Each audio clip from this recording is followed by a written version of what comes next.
എല്ലാവർക്കും നമസ്കാരം. കാറൽമണ്ണ കീഴേ നരിപ്പറ്റ നാരായണൻ നമ്പൂതിരി എന്ന നമ്മുടെ എല്ലാം സ്വന്തം നരിപ്പറ്റ ആശാൻ നമ്മെ വിട്ടുപിരിഞ്ഞ് ഒരു വർഷം പിന്നിട്ടിരിക്കുകയാണ്. ഈ ഒരു സന്ദർഭത്തിൽ ആശാനെ അനുസ്മരിച്ചുകൊണ്ടുള്ള തിലോദകം എന്ന ഒരു ചടങ്ങിലാണ് നമ്മളിവിടെ സംഗമിച്ചിട്ടുള്ളത്. പത്മശ്രീ വാഴയങ്കട കുഞ്ചുനായർ മെമ്മോറിയൽ ട്രസ്റ്റിനോടൊപ്പം ട്രസ്റ്റിൻ്റെ ഈ സംഘടനയുടെ വക്താക്കളും ശിഷ്യപ്രശിഷ്യരും കുടുംബാംഗങ്ങളും ഒരുമിച്ച് ചേർന്നാണ് ഈ തിലോദകം ഇവിടെ ഒരുക്കിയിട്ടുള്ളത്. തികച്ചും വ്യത്യസ്തമായ ഉള്ളടക്കങ്ങളടങ്ങുന്ന ഒരു പരിപാടിയാണ് ഈ തിലോദകത്തിൽ ഉൾപ്പെട്ടിട്ടുള്ളത് എന്ന് പറയുന്നതിൽ വളരെയധികം സന്തോഷമുണ്ട്. രാവിലെ തന്നെ നമുക്കറിയാം, വളർന്നു വരുന്ന കുട്ടികൾക്ക് പ്രയോജനകരമാകുന്ന വിധത്തിൽ സ്കൂൾ കുട്ടികൾക്കുള്ള ഒരു സോദാഹരണ ക്ലാസ്സാണ് ഇവിടെ നടത്തിയിട്ടുള്ളത്. തികച്ചും വ്യത്യസ്തമായ രീതിയിലുള്ള ക്ലാസ് ഏറെ ഹൃദ്യമായിരുന്നു എന്നാണ് മനസ്സിലാക്കാൻ കഴിഞ്ഞത്. അതുപോലെ തന്നെ അതിനുശേഷം ഇവിടെ നടന്ന ചൊല്ലിയാട്ടങ്ങളാണെങ്കിലും നമുക്ക് വ്യത്യസ്തമായ അനുഭവങ്ങളാണ് ഉണ്ടാക്കി തന്നിട്ടുള്ളത്. അതുപോലെ ഇത്തരം പരിപാടികളിലെല്ലാം, സാധാരണ അനുസ്മരണ പരിപാടികളിലെല്ലാം ആ ആചാര്യൻ്റെ പേരിൽ ഒരു പുരസ്കാരം ഏർപ്പെടുത്തി നൽകുന്ന ഒരു രീതിയാണ് നമ്മൾ കണ്ടുവരുന്നത്. തികച്ചും വ്യത്യസ്തമായി ജീവകാരുണ്യ രംഗത്തും ഉള്ള പ്രവർത്തനങ്ങൾക്ക് പ്രാമുഖ്യം നൽകിക്കൊണ്ട് അവരുടെ കുടുംബാംഗങ്ങൾ ഇവിടെ പാലിയേറ്റീവ് കെയർ ചപ്പശ്ശേരി എന്ന സംഘടനയ്ക്ക് ജീവകാരുണ്യപരമായ രീതിയിൽ ഒരു സംഖ്യ കൊടുത്തുകൊണ്ട് മാതൃക കാണിക്കാനാണ് ഇതിൻ്റെ സംഘാടക സമിതി തീരുമാനിച്ചിട്ടുള്ളത്. ഈ രീതിയിൽ എല്ലാ അർത്ഥത്തിലും ഒരു വ്യത്യസ്തമായ രീതിയിൽ ഇത് സംഘടിപ്പിക്കാൻ ആണ് ഇതിൻ്റെ സംഘാടകർ തീരുമാനിച്ചിട്ടുള്ളത്. ഈ ഒരു പരിപാടിയിൽ എത്തപ്പെട്ട മുഴുവൻ ആളുകൾക്കും നേരത്തെ സൂചിപ്പിച്ച 101 വയസ്സ് പിന്നിട്ട കടമ്പഴിപ്പുറത്തുകാരനായ അഷ്ടമൂർത്തി നമ്പൂതിരി അടക്കമുള്ള ആളുകൾ, ശ്രീദേവിയപ്പോൾ അവർ കോഴിക്കോട് നിന്ന് കുറേ ആരോഗ്യ പ്രശ്നങ്ങളൊക്കെ മാറ്റിവെച്ചുകൊണ്ടും ഇവിടെ എത്തപ്പെട്ടിട്ടുള്ള ഇതുപോലെ പേരെടുത്ത് പറയേണ്ട നിരവധി ആളുകളുടെ സാന്നിധ്യം ഈ ഒരു പരിപാടിയിൽ ഉണ്ടായിട്ടുണ്ട്. അവർക്കെല്ലാം ഈ വേദിയിലേക്ക് വളരെ സവിനയം സ്വാഗതം ചെയ്യുകയാണ്. ഈ ഒരു പരിപാടിയിൽ ഇന്നിവിടെ അധ്യക്ഷനായിട്ടുള്ളത് ഡോക്ടർ TS മാധവൻകുട്ടിയാണ്. ട്രസ്റ്റിൻ്റെ ചെയർമാൻ കൂടിയായിട്ടുള്ള അദ്ദേഹം ഇതിൻ്റെ പ്രാരംഭകാലം മുതൽ, ഇതിൻ്റെ ചുമതല ഏറ്റെടുത്തത് അടുത്ത കാലത്താണെങ്കിലും പ്രാരംഭകാലം മുതൽ ഈ ട്രസ്റ്റിനോട് ചേർന്ന് നിൽക്കുന്ന അദ്ദേഹത്തിനെ ഔപചാരികമായി മാത്രം ഈ ചടങ്ങിലേക്ക് സ്വാഗതം ചെയ്തുകൊള്ളുന്നു.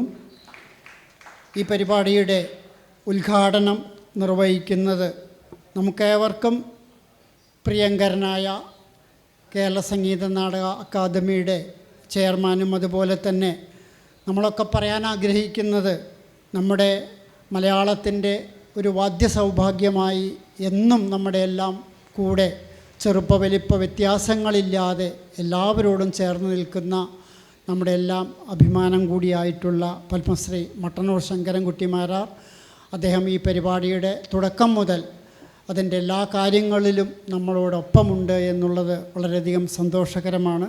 വളരെ സന്തോഷത്തോടു കൂടി പത്മശ്രീ മട്ടന്നൂർ ശങ്കരൻകുട്ടി മാരാർ അവകളെ ഈ വേദിയിലേക്ക് സ്വാഗതം ചെയ്യുന്നു. ഇവിടെ അനുസ്മരണം നടത്തുന്നത് ഡോക്ടർ സദനം ഹരികുമാറാണ്, നരിപ്പറ്റ ആശാൻ. നമുക്കറിയാം, സദനം കഥകളി അക്കാദമിയുടെ എല്ലാ രംഗത്തരത്തിലും അതിൻ്റെ ഒരു ജീവാത്മാവായി അദ്ദേഹത്തിൻ്റെ കാലമത്രയും പ്രവർത്തിച്ച ആ ഒരു രീതിയിൽ ഡോക്ടർ സദനം ഹരികുമാർ തന്നെയാവട്ടെ അദ്ദേഹത്തെ അനുസ്മരിക്കേണ്ടത് എന്ന ഒരു തിരിച്ചറിവിൻ്റെ പേരിലാണ് സദനം ഹരികുമാർ ക്ഷണിച്ചിട്ടുള്ളത്. വളരെ നേരത്തെ തന്നെ ഇവിടെ എത്തിയ ഡോക്ടർ സദനം ഹരികുമാർ അവറുകളെയും വേദിയിലേക്ക് സവിനയം സ്വാഗതം ചെയ്യുന്നു. ഈ പരിപാടിയുടെ എല്ലാ കാര്യങ്ങളിലും അവരുടെ ശിഷ്യപ്രശിഷ്യരും അതുപോലെ തന്നെ കുടുംബാംഗങ്ങളും എല്ലാം ചേർന്ന് നിന്നുകൊണ്ട് തന്നെയാണ് ഇത്ര നല്ല രീതിയിൽ ഇത് സംഘടിപ്പിക്കാൻ കഴിഞ്ഞത് എന്ന് നമുക്കെല്ലാവർക്കും അറിയാം. തൻ്റെ പിതാവ് നൽകിയിട്ടുള്ള ഊർജവും അതുപോലെ എല്ലാ രംഗത്തിലുമുള്ള പിന്തുണയും തന്നെയാണ് രജിതയുടെ കുടുംബത്തിൻ്റെയും ശക്തി എന്നെപ്പോഴും പറയാറുണ്ട്. പിതാവിനെ സ്മരിച്ചുകൊണ്ട് ഈ വേദിയിൽ സംസാരിക്കുന്ന രജിത നരിപ്പറ്റിയെയും ഈ വേദിയിലേക്ക് സന്തോഷത്തോടെ സ്വാഗതം ചെയ്യുന്നു. നേരത്തെ ഇവിടെ സൂചിപ്പിച്ച പോലെ തന്നെ തികച്ചും വ്യത്യസ്തമായി ഇവിടുത്തെ പാലിയേറ്റീവ് പ്രവർത്തനങ്ങൾക്ക് ഒരു മാതൃക എന്നോണം ഒരു സംഭാവന നൽകുന്ന ഒരു ചടങ്ങ് കൂടി നിർവഹിക്കുന്നുണ്ട്. ആശാൻ്റെ പ്രിയപത്നിയായിട്ടുള്ള ആര്യ ടീച്ചറാണത് നൽകുന്നത്. ആര്യ ടീച്ചർ വീട്ടിൽ പോയതാണ്. ഏതാനും നിമിഷങ്ങൾക്കുള്ളിൽ ഇവിടെ എത്തിച്ചേരും. ഇവിടെ സാന്നിധ്യത്തിലും അവരെയും ഈ വേദിയിലേക്ക് സ്വാഗതം ചെയ്യുന്നു. ഈ സംഭാവന ഏറ്റുവാങ്ങുന്നത് പാലിയേറ്റീവ് കെയർ ചെപ്പശ്ശേരിയുടെ അമരക്കാരനായിട്ടുള്ള ഹുസൈൻ വീട്ടിയാണ്. നിരവധി പാലിയേറ്റീവ് പ്രവർത്തകർ ഈ വേദിയിലിരിക്കുന്നുണ്ട്. അവരെല്ലാവരും അവരുടെ എല്ലാ തിരക്കുകളും മാറ്റിവെച്ചുകൊണ്ട് ഇത്തരം പ്രവർത്തനങ്ങൾക്ക് മുന്നിട്ട് നിൽക്കുന്നതിലുള്ള സന്തോഷം രേഖപ്പെടുത്തിക്കൊണ്ട് ഈ ഒരു സ്വരൂപിക്കാൻ വേണ്ടി ഇവിടെ എത്തപ്പെട്ടിട്ടുള്ള മുഴുവൻ ആളുകളെയും യോഗത്തിലേക്ക് സ്വാഗതം ചെയ്തുകൊള്ളുന്നു. ചടങ്ങിന് നന്ദി പ്രകാശിപ്പിക്കുന്നത് ശ്രീദേവൻ ചെറുമുറ്റമാണ്. വളരെ ചെറുപ്പത്തിൽ തന്നെ മുത്തശ്ശൻ്റെ എല്ലാ നിഷ്കർഷയും പാലിച്ചുകൊണ്ട് എല്ലാ രംഗത്തും, കഥകളി രംഗത്താണെങ്കിലും മറ്റു മേഖലകളിലാണെങ്കിലും എല്ലാം വളരെ നല്ല അഭിപ്രായങ്ങൾ സ്വീകരിച്ചുകൊണ്ട് മുന്നേറുന്ന ശ്രീദേവൻ ചെറുമുറ്റമാണ് ഇതിൻ്റെ കൺവീനറായി പ്രവർത്തിക്കുന്നത്. ശ്രീദേവനെയും ഈ വേദിയിലേക്ക് സ്വാഗതം ചെയ്തുകൊള്ളുന്നു.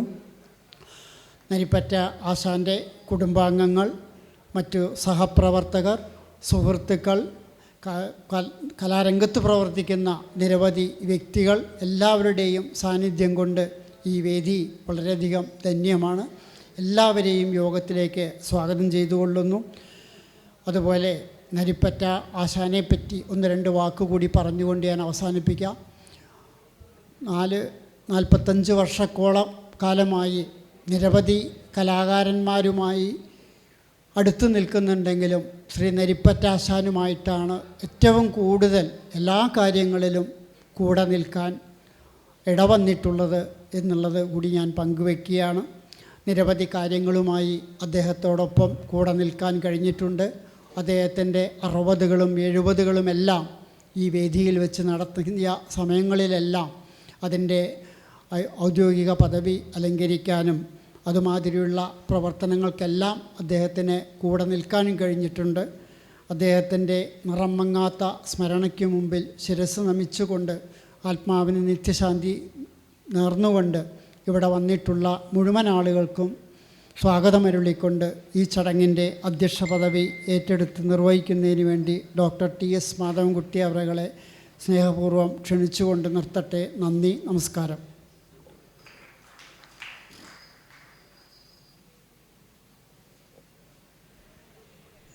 ഏറ്റവും ബഹുമാന്യനായ ശ്രീ മട്ടന്നൂർ ശങ്കരൻകുട്ടി മാരാർ, ഡോക്ടർ സദനം ഹരികുമാർ, ശ്രീ ഹുസൈൻ, ശ്രീമതി രജിത നരിപ്പറ്റ, എൻ്റെ മുമ്പിലിരിക്കുന്ന മാന്യ സുഹൃത്തുക്കളെ, എല്ലാവർക്കും എൻ്റെ വിനീതമായ നമസ്കാരം.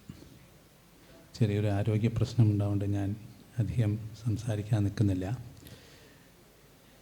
ഞാൻ ആദ്യമായി നാം ഇന്നിവിടെ സമുചിതമായി ഓർമ്മിച്ചാദരിക്കുന്ന നരിപ്പറ്റ ആശാൻ്റെ സ്മരണയ്ക്ക് മുമ്പിൽ എൻ്റെ ആദരാഞ്ജലികൾ അർപ്പിക്കുകയാണ്.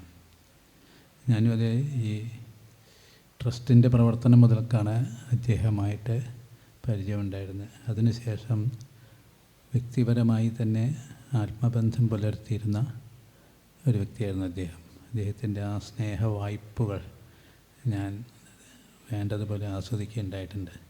ഒരു ദുഃഖമാണ് എനിക്ക് ബാക്കി നിൽക്കുന്നത്. അദ്ദേഹത്തിൻ്റെ അവസാന കാലങ്ങളിൽ അദ്ദേഹം കാണണമെന്ന് വിചാരിച്ചിരുന്ന സന്ദർഭങ്ങളിലേക്ക് പോയി കാണാൻ പറ്റായുണ്ടായിരുന്നു. പല കാരണങ്ങളെ കൊണ്ടെന്ന് വെച്ചോളൂ. ഏതായാലും ഏതായാലും അദ്ദേഹത്തിൻ്റെ സ്മരണയ്ക്ക് മുമ്പിൽ ഞാൻ എൻ്റെ ശിരസ് നമിച്ചുകൊണ്ട് ഞാൻ നിർത്തട്ടെ. നന്ദി, നമസ്കാരം. ഈ ചടങ്ങ് ഉദ്ഘാടനം നിർവഹിക്കുന്നത് പത്മശ്രീ മട്ടന്നൂർ ശങ്കരൻകുട്ടി മാരാറാണ്. ഭദ്രദീപം തെളിയിച്ച് ഉദ്ഘാടനം നിർവഹിക്കുന്നതിന് വേണ്ടി പത്മശ്രീ മട്ടന്നൂർ ശങ്കരൻകുട്ടി മാരാർ അവകളെ സ്നേഹപൂർവ്വം ക്ഷണിക്കുന്നു.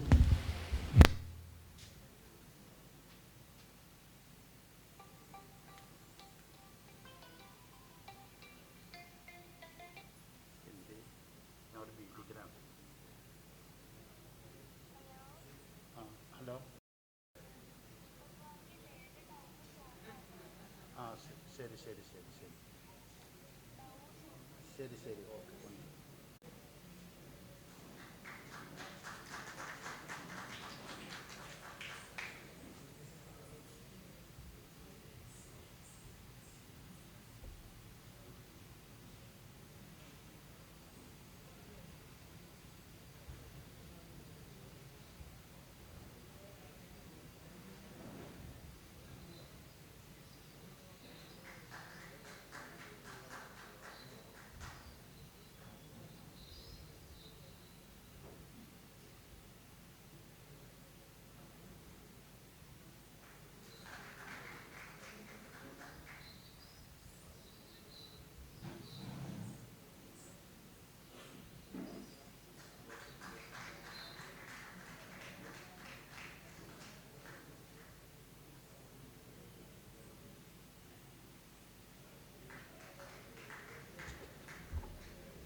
ഈ വേദിയുടെ അധ്യക്ഷൻ ഡോക്ടർ TS മാധവൻകുട്ടി,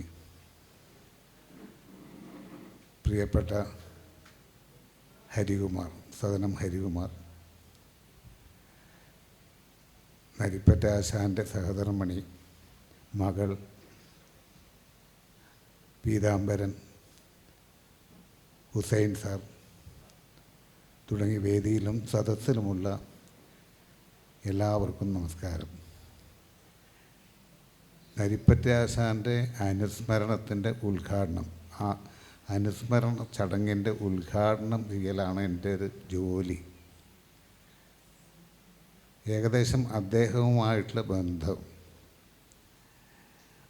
ഒരു 60 വർഷം മുൻപേ തുടങ്ങിയതാവുന്നതാണ് എൻ്റെ ഒരു ഓർമ്മ. ഞാൻ സദനത്തിൽ കഥകളി ചെണ്ട വിദ്യാർത്ഥിയായിട്ട് ചേർന്ന വർഷം മുതൽ ഞങ്ങളൊക്കെ തിരുമേനിയേട്ടൻ എന്നാണ് വിളിക്കാറ്.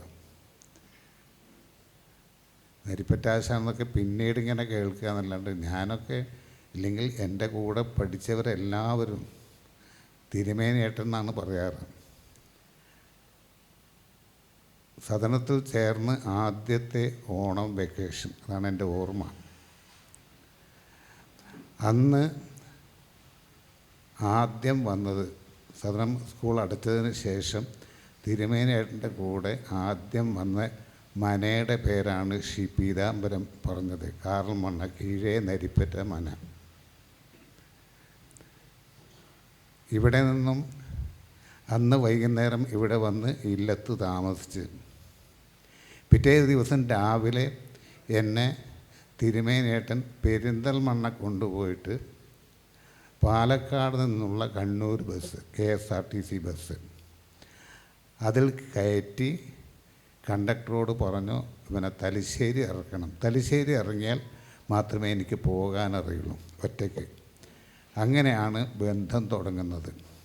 സദനത്തിൽ ചേരുന്ന കാലത്ത് തിരുമേനിയേട്ടൻ അന്ന് വേഷത്തിൻ്റെ കോഴ്സ് 8 വർഷമാണ്. അദ്ദേഹത്തിൻ്റെ 4ാമത്തെ വർഷം, ഞങ്ങളെയൊക്കെ 1ാമത്തെ വർഷം. ഞാനും ഹരികുമാർ വേഷവും ഞാൻ കളിക്കൊട്ടും ഒരേ ദിവസമാണ് തുടങ്ങിയത്. ഞങ്ങളുടെ 1ാമത്തെ വർഷം, അദ്ദേഹത്തിൻ്റെ 4ാമത് വർഷം. അദ്ദേഹത്തോടൊപ്പം തന്നെയായിരുന്നു വാസുദേവൻ, സദനം വാസുദേവൻ, അദ്ദേഹത്തെ, ഇവരൊക്കെ ഒരേ കോഴ്സാണ്. അങ്ങനെ തുടങ്ങിയ ബന്ധം പിന്നീട് ഒരുപാട് വിഷയങ്ങളിലൂടെ ഞാൻ ഏറ്റവും അധികം ചൊല്ലിയാട്ടത്തിന് കൊട്ടിയത് തിരുമേട്ടനാണ്. കൃത്യമായിട്ട് കൊട്ട് പഠിപ്പിക്കാൻ അറിയുന്ന ആശാൻ, വേഷം പഠിപ്പിക്കാൻ അറിയുന്ന ആശാൻ, സംഗീതം പഠിപ്പിക്കാൻ അറിയുന്ന ഒരാശാൻ, എല്ലാ വിഷയങ്ങളിലും കൃത്യമായ ധാരണയും അറിവും ഉള്ള ഒരാളായിരുന്നു തിരുമേറ്റൻ ഏട്ടൻ എന്ന് ഞാൻ പറയാതെ എല്ലാവർക്കും അറിയാം. അങ്ങനെ ഏകദേശം നമ്മളെ വിട്ടു പോകുന്നത് വരയ്ക്കും ഉള്ള ബന്ധം അത് തുടർന്നു കൊണ്ടേയിരുന്നു. പിന്നീടൊരു പ്രത്യേക ആവശ്യത്തിന് ചെറുകുന്നിലുള്ള ആസ്തികാലയവും കഥകളി വിദ്യാലയം, അവിടെ ഉള്ള കഥകളി അധ്യാപകൻ, മട്ടന്നൂർ പഞ്ചവാദ്യവും സംഘവും ചെറുകുന്ന ആസ്തികാലയും ചേർന്ന് പ്രവർത്തിക്കാൻ തുടങ്ങിയ ആ കൊല്ലം അവിടെ ഒരു കഥകളി പഠിപ്പിക്കാൻ ഒരാശാനെ വേണം എന്ന് പറഞ്ഞു. അതുവരെ കാനാക്കണ്ണൻ നായർ ആശാൻ ഉണ്ടായിരുന്നു, കുറുമാത്തൂർ മാധവൻ ആശാൻ ഉണ്ടായിരുന്നു. അവർ പോയതിന് ശേഷം ഞങ്ങൾ അവിടെ ചുമതല ഏറ്റെടുത്ത ഉടനെ കഥകളി ആശാൻ വേണം. ഒരു സംശയവും ഉണ്ടായിട്ടില്ല. ഞാനാണ് വീണ്ടും ഈ നരിപ്പറ്റ മനക്കിൽ വന്നത്. ഇങ്ങനൊരു വിഷയമുണ്ട് വന്നു. പിന്നെ കഥകളിക്ക് വേണ്ടി ഇല്ലെങ്കിൽ അത്തരം കലാവിഷയങ്ങൾക്ക് വേണ്ടി എവിടെ വേണമെങ്കിലും സഞ്ചരിക്കാനും ആരോട് വേണമെങ്കിലും ബന്ധപ്പെടാനും അദ്ദേഹത്തിന് ഉത്സാഹമായിരുന്നു. ഉത്സാഹം എന്ന് മാത്രം പറഞ്ഞാൽ പോലെ അത്യുത്സാഹമായിരുന്നു. അങ്ങനെ കൃത്യമായിട്ട് ചെറുകുന്നിലേക്ക് വരാം എന്ന് പറഞ്ഞ് അവിടെ കഥകളി ആശാനായിട്ട് ഒരുപാട് വർഷം സേവനം അനുഷ്ഠിച്ചിരുന്നു. അതിൻ്റെ ഇടയിലാണ് ഞാൻ വെള്ളിനേക്ക് പോകുന്നത്. അപ്പോൾ ഏകദേശം നമ്മളെ വിട്ടു പോകുന്നതിന് മുമ്പേ അതുവരേക്കും ഉള്ള ബന്ധം തുടർന്നു കൊണ്ടേയിരുന്നു. അതാണ് സത്യം. പിന്നെ ഇപ്പോഴും താമസിക്കുന്നത് വെള്ളിനേരി ആയതുകൊണ്ട് ഇല്ലത്തിൻ്റെ മുന്നിൽ കൂടിയാണ് സഞ്ചരിക്കാറ്. കാറൽമണ്ണയിൽ നിന്ന് കരുമാനാൻകുറിശി വഴി എളുപ്പ വഴി. ഒരു കാലത്ത് ഇല്ലത്ത് വന്ന് സാക്ഷാൽ വെള്ളിനഴി നാണുനായർ ആശാനെ ഒരു കഥകളി ഏൽപ്പിക്കാൻ ഇല്ലത്ത് നിന്നും വെള്ളിനഴി വരെ നടന്ന റോഡ്, ഞാനിപ്പോൾ താമസിക്കുന്ന ആ റോഡിലാണ്.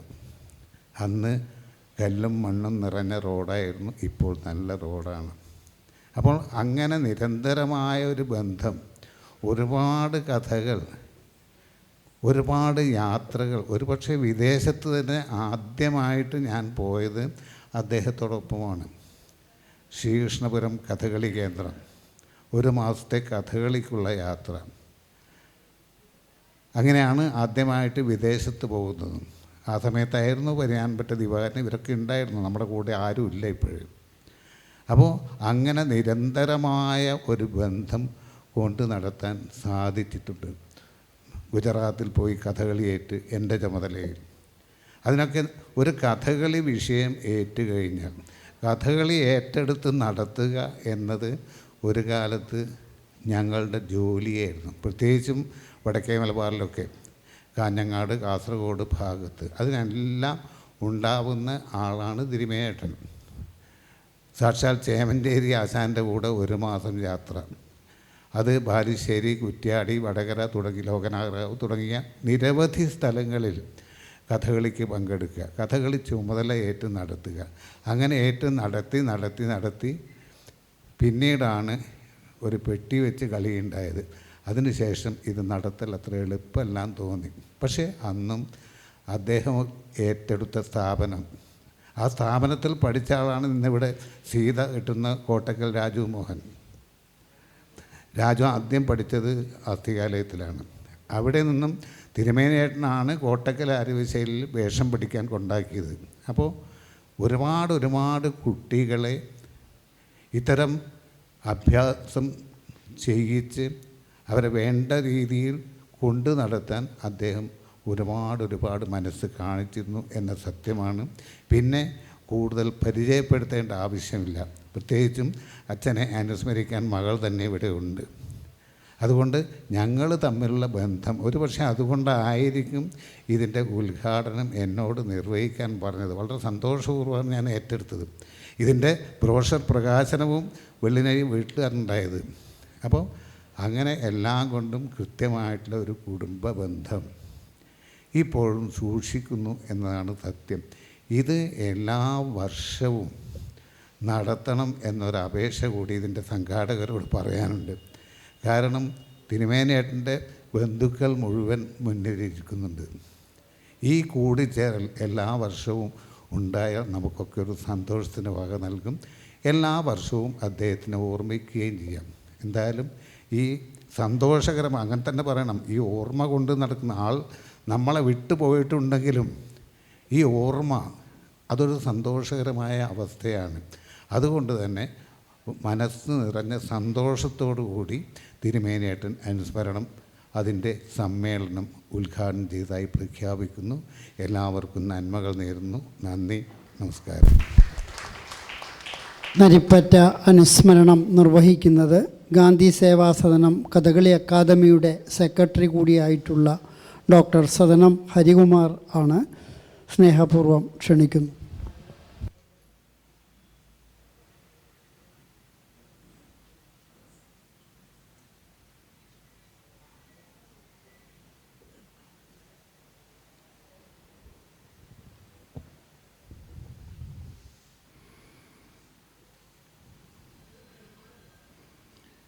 വേദിയിലിരിക്കുന്ന അധ്യക്ഷൻ Shri doctor T S Madhavankutty അവർകൾ, ഇന്നത്തെ പരിപാടികൾ ഉദ്ഘാടനം നിർവഹിച്ച മട്ടന്നൂർ ശങ്കരൻകുട്ടി മാരാർ, പിതൃസ്മൃതി ചെയ്യുന്ന രജിത നരിപ്പറ്റ, സ്വാഗതം പറഞ്ഞ പീതാംബരൻ ആനമങ്ങാട്, അതുപോലെ ശ്രീദേവൻ ചെറുമിറ്റം, എൻ്റെ മുൻപിലിരിക്കുന്ന എല്ലാ കഥകളി പ്രേമികൾക്കും സദനം നരിപ്പറ്റ നാരായണൻ നമ്പൂതിരി അവർകളുമായിട്ടുള്ള ബന്ധുമിത്രാദികൾക്കും എൻ്റെ വിനീതമായ നമസ്കാരം. വാസ്തവത്തിൽ ഇങ്ങനെ ഒരു കാര്യത്തിന് വേണ്ടി എന്നെ നിയോഗിച്ചിട്ടില്ലായിരുന്നുവെങ്കിൽ അത് ചിലപ്പോൾ എനിക്ക് ദുഃഖം തന്നിരുന്നിരിക്കാം. എന്തായാലും ഇവിടെ വരാൻ സാധിച്ചതിലും ശങ്കരൻ പറഞ്ഞതുപോലെ തിരുമേനിയേട്ടൻ്റെ ഈ 1ാം ചരമവാർഷികത്തിന് അദ്ദേഹത്തെ അനുസ്മരിക്കുവാനും ആദരവ് അർപ്പിക്കാനും സാധിച്ചതിൽ വളരെയധികം സന്തോഷമുണ്ട്. ഞാനും ശങ്കരനും അതുപോലെ പരിയാനംപറ്റ ദിവാകരനും മരിച്ചുപോയ രാധാകൃഷ്ണനും സദനം രാജഗോപാലും ഒക്കെ ഒരേ ദിവസമാണ് സദനത്തിൽ കഥകളി പഠിക്കാൻ ചേർന്നത്. പ്രായം കൊണ്ട് ഞാൻ ശങ്കരനേക്കാളും വളരെ എളുപ്പമാണ്. എന്നാൽ പോലും സദനത്തിലെ ഒരേ ദിവസമാണ് ഞങ്ങൾ ചേർന്നത്. ആ കാലഘട്ടത്തിൽ അവിടെ സദനം ബാലകൃഷ്ണേട്ടനും സദനം രാമൻകുട്ടിയേട്ടനും ഒക്കെ വളരെ സീനിയർ വിദ്യാർത്ഥികളായിട്ട് ചൊല്ലിയാടാനുണ്ടായിരുന്നു.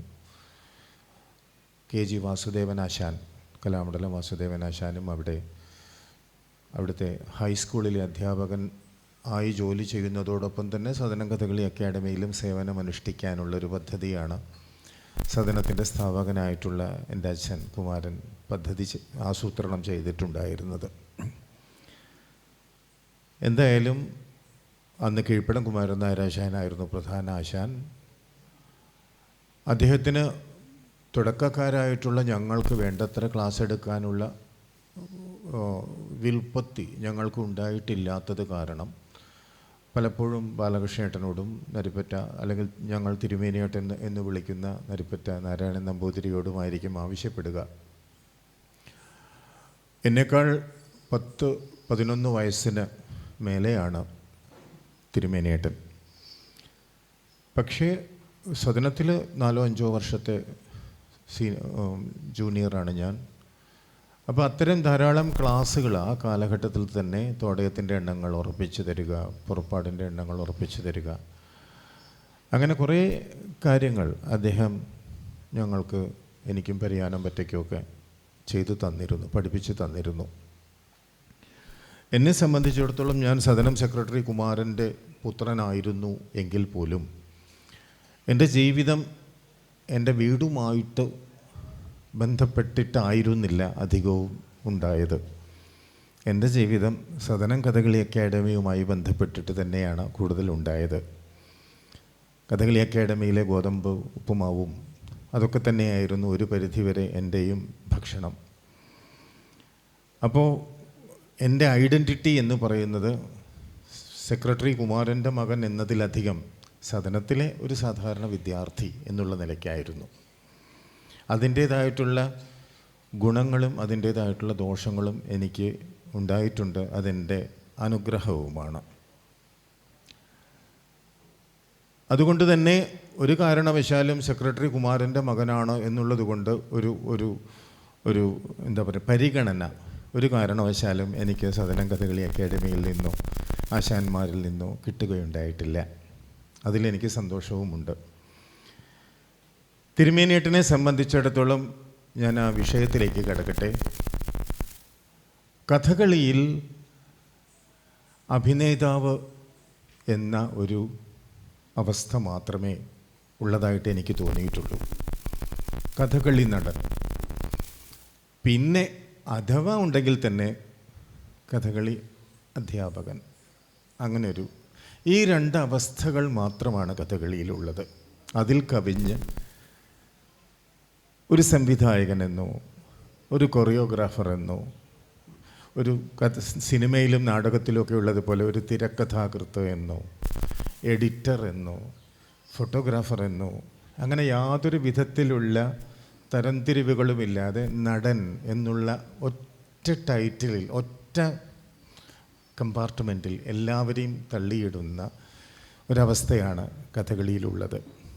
ഞാൻ പറഞ്ഞു വരുന്നത് എന്താണെന്നുണ്ടെങ്കിൽ നരിപ്പറ്റ നാരായണൻ നമ്പൂതിരിയെ സംബന്ധിച്ചിടത്തോളം അദ്ദേഹം ഒരു നടൻ എന്നതിലുപരിയായി അദ്ദേഹം നല്ലൊരു കൊറിയോഗ്രാഫറായിരുന്നു, അദ്ദേഹം നല്ലൊരു ടീച്ചറായിരുന്നു.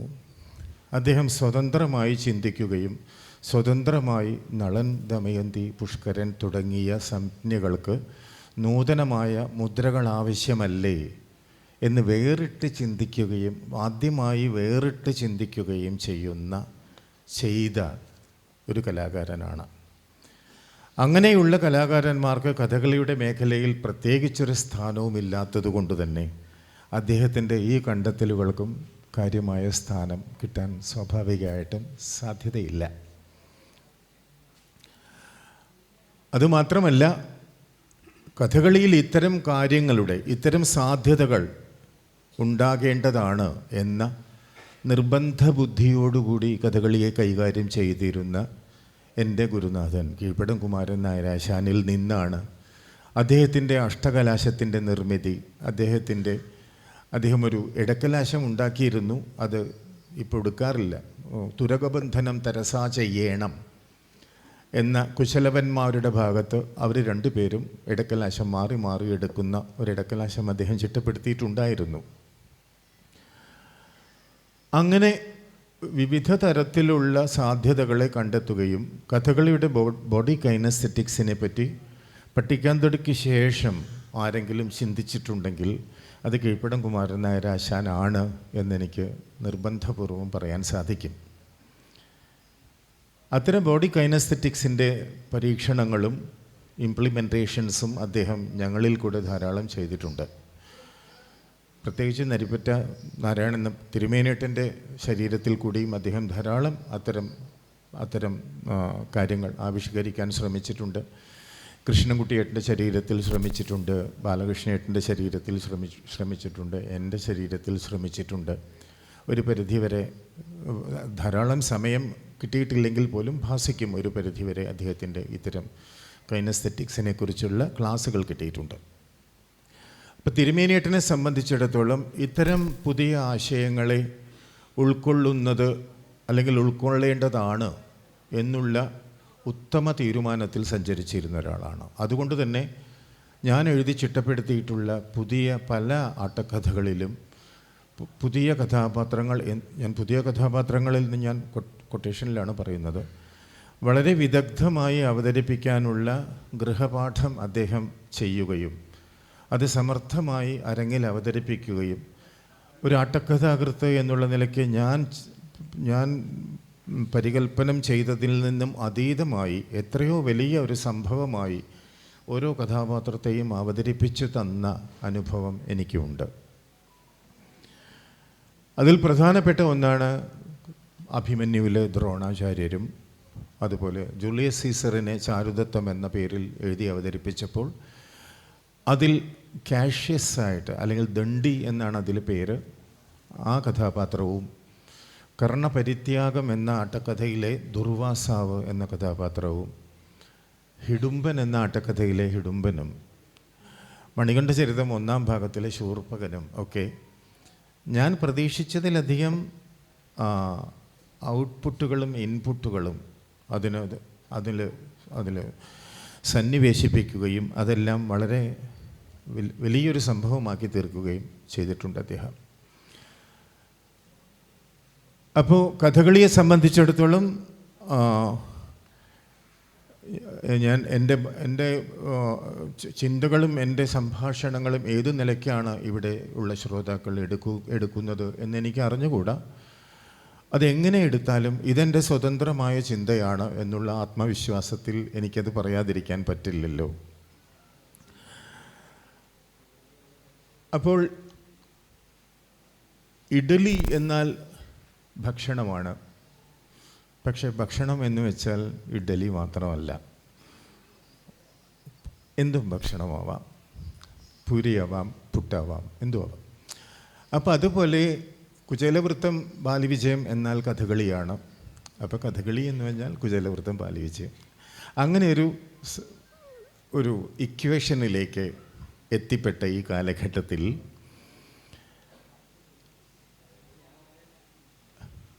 അഭിമന്യു എന്ന ആട്ടക്കഥയിൽ എനിക്ക് ദ്രോണാചാര്യരുടെ മാനസിക വ്യഥ അവതരിപ്പിക്കുന്നതിന് വേണ്ടി നമ്മുടെ പറയെടുപ്പിൻ്റെ താളത്തിലുള്ള ഒരു പദവും അതിലൊരാട്ടവും എനിക്ക് ചിട്ടപ്പെടുത്തേണ്ടി വന്നു. ഞാൻ ചെമ്പട ശ്രമിച്ചു നോക്കി, ഞാൻ പ്രതീക്ഷിച്ച റിസൾട്ട് കിട്ടുന്നില്ല. ചെമ്പ പ്രയോഗിച്ച് നോക്കി, ഞാൻ പ്രതീക്ഷിച്ച റിസൾട്ട് കിട്ടുന്നില്ല. അടന്ത പ്രയോഗിച്ച് നോക്കി, റിസൾട്ട് കിട്ടുന്നില്ല. ത്രിപുട എല്ലാം നോക്കി, ഞാൻ പ്രതീക്ഷിച്ച റിസൾട്ട് കിട്ടാത്തതിൻ്റെ പേരിലാണ് ഈ പറയെടുപ്പിൻ്റെ താളത്തിലേക്ക് ഞാൻ എത്തിപ്പെടുന്നത്. ആ താളം എന്ന് പറയുന്നത്, ഞാൻ ഈ താളത്തിൻ്റെ കാര്യം പറയുന്നത്, ഈ താളത്തിലുള്ളൊരു പദത്തിൽ നരിപ്പറ്റ തിരുമേനിയേട്ടൻ ദ്രോണരുടെ പദം എത്ര വിദഗ്ധമായി അവതരിപ്പിച്ചു എന്ന് അറിയിക്കുന്നതിന് വേണ്ടിയാണ്. അതിൽ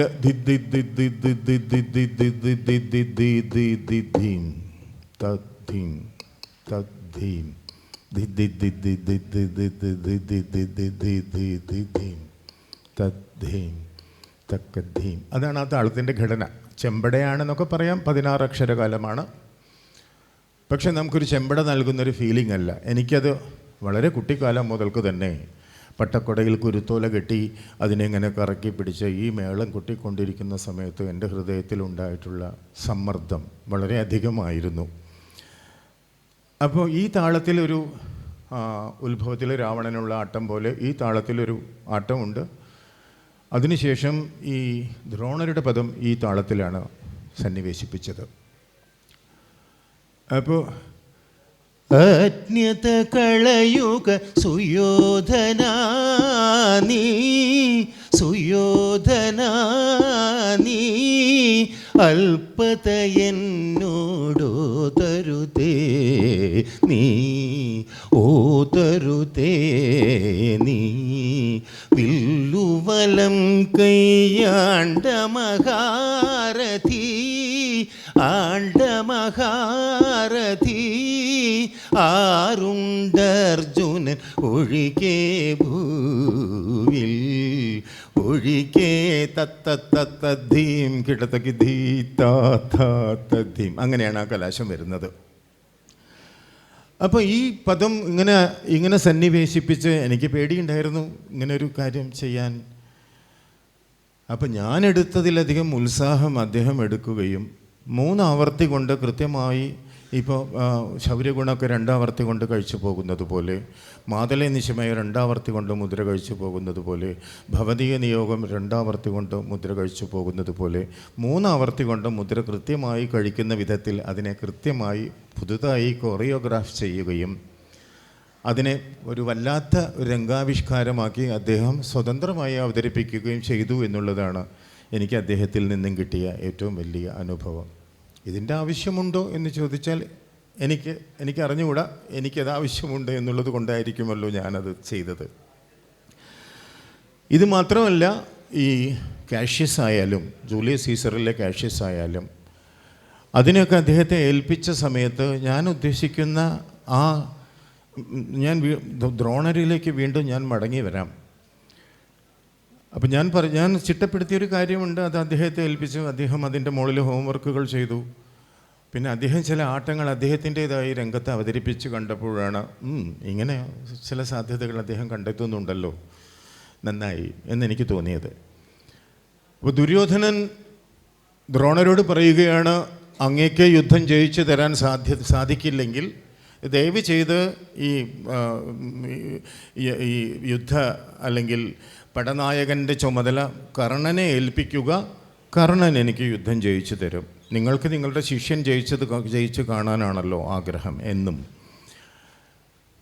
അങ്ങനെ വരുന്ന സമയത്ത് ഈ ദ്രോണർ അനുഭവിക്കുന്ന മാനസിക സംഘർഷവും, സത്യത്തിന് വേണ്ടിയാണോ കടപ്പാടിന് വേണ്ടിയാണോ ഞാൻ ജീവിക്കേണ്ടത്, ഒരു ബ്രാഹ്മണൻ എന്ന നിലയ്ക്കാണോ ഒരു ക്ഷത്രിയൻ എന്ന നിലയ്ക്കാണോ ഞാൻ ജീവിക്കേണ്ടത്, എൻ്റെ ശിഷ്യനായ അർജുനൻ ജയിക്കണം എന്നുള്ള ചിന്തകളൊന്നും ആയുധമെടുത്താൽ എൻ്റെ ജയം മാത്രമാണ് എൻ്റെ ലക്ഷ്യം.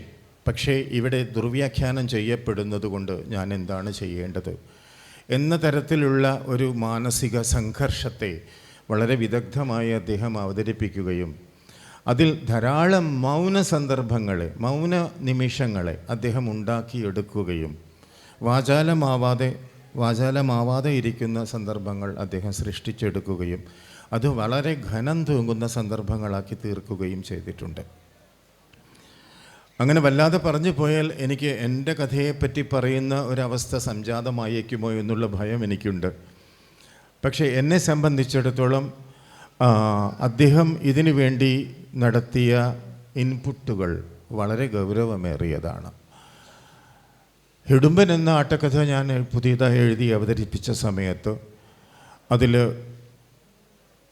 ഹിഡുംബി എന്ന് പറയുന്നത് നമ്മൾക്ക് കണ്ട് ശീലമുള്ള ഭഗവതത്തിലെ കരി പോലെയല്ല ഞാൻ അവതരിപ്പിച്ചത്. അതുപോലെ അത് കഴിഞ്ഞാൽ വേറൊരു ലളിത അങ്ങനെയില്ല. ഏതാണ്ട് കാട്ടാള സ്ത്രീയുടെ ആഹാര്യത്തിലാണ് ഹിഡുംബി പ്രവേശിക്കുന്നത്. അതുമാത്രമല്ല, ട്രഡീഷനായിട്ടുള്ള ഭഗവതത്തിലെ ഹിഡുംബിയുടെ പദങ്ങളിൽ ക്രൂരനാം ഹിഡുംബൻ എന്നൊരു നിശാചരൻ എന്ന് തൻ്റെ സ്വന്തം സഹോദരനെ അവൾ അഡ്രസ്സ് ചെയ്യുന്നുണ്ട്. നക്തഞ്ചരനിങ്ങാശു വന്നണയും മുൻപ് പെട്ടെന്നു പോകുന്ന നമ്മൾ സുഖരതിക്രീഡകളായി അങ്ങനെ അഡ്രസ്സ് ചെയ്യുന്നുണ്ട്. അത്രയും കാലം തന്നെ തൻ്റെ സംരക്ഷകനായി ജീവിച്ച സ്വന്തം സഹോദരനെ ഒരു കാമുകനെ കിട്ടുമ്പോഴേക്കും ഒരു നക്തഞ്ചരൻ, അവളും നക്തഞ്ചരിയാണ്, അത് വേറെ വിഷയം. അപ്പം ഞാൻ ചൊല്ലിയാടുന്ന കാലത്ത് തന്നെ ഇതൊരു സുഖമുള്ളൊരു പരിപാടിയല്ലല്ലോ അതുപോലെ എന്നെനിക്ക് തോന്നിയിട്ടുണ്ട്. അത് തോന്നാൻ പാടാത്ത കാര്യമാണോ തോന്നാൻ പാടുന്ന കാര്യമാണോ എന്നെനിക്ക് അറിഞ്ഞുകൂടാ, തോന്നിയിട്ടുണ്ട്. അപ്പോൾ അങ്ങനെയൊരു പ്രശ്നത്തിൻ്റെ മുകളിൽ പ്രശ്നം കൊണ്ടുകൂടിയാണ് ഹിഡുംബി എന്ന കഥാപാത്രത്തെ വെച്ചുകൊണ്ട് ഞാൻ ആട്ടക്കഥ എഴുതിയത്.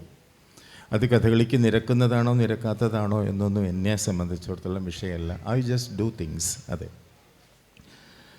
അതിൽ ഹിഡുംബനെ ഭീമസേനൻ കൊല്ലുന്ന സമയത്ത് ഇവൾ വന്ന് വിലക്കുന്നുണ്ട്. പക്ഷേ ഹിഡുംബൻ അവളുടെ മടിയിൽ തല വെച്ച് മരിക്കുകയാണ്.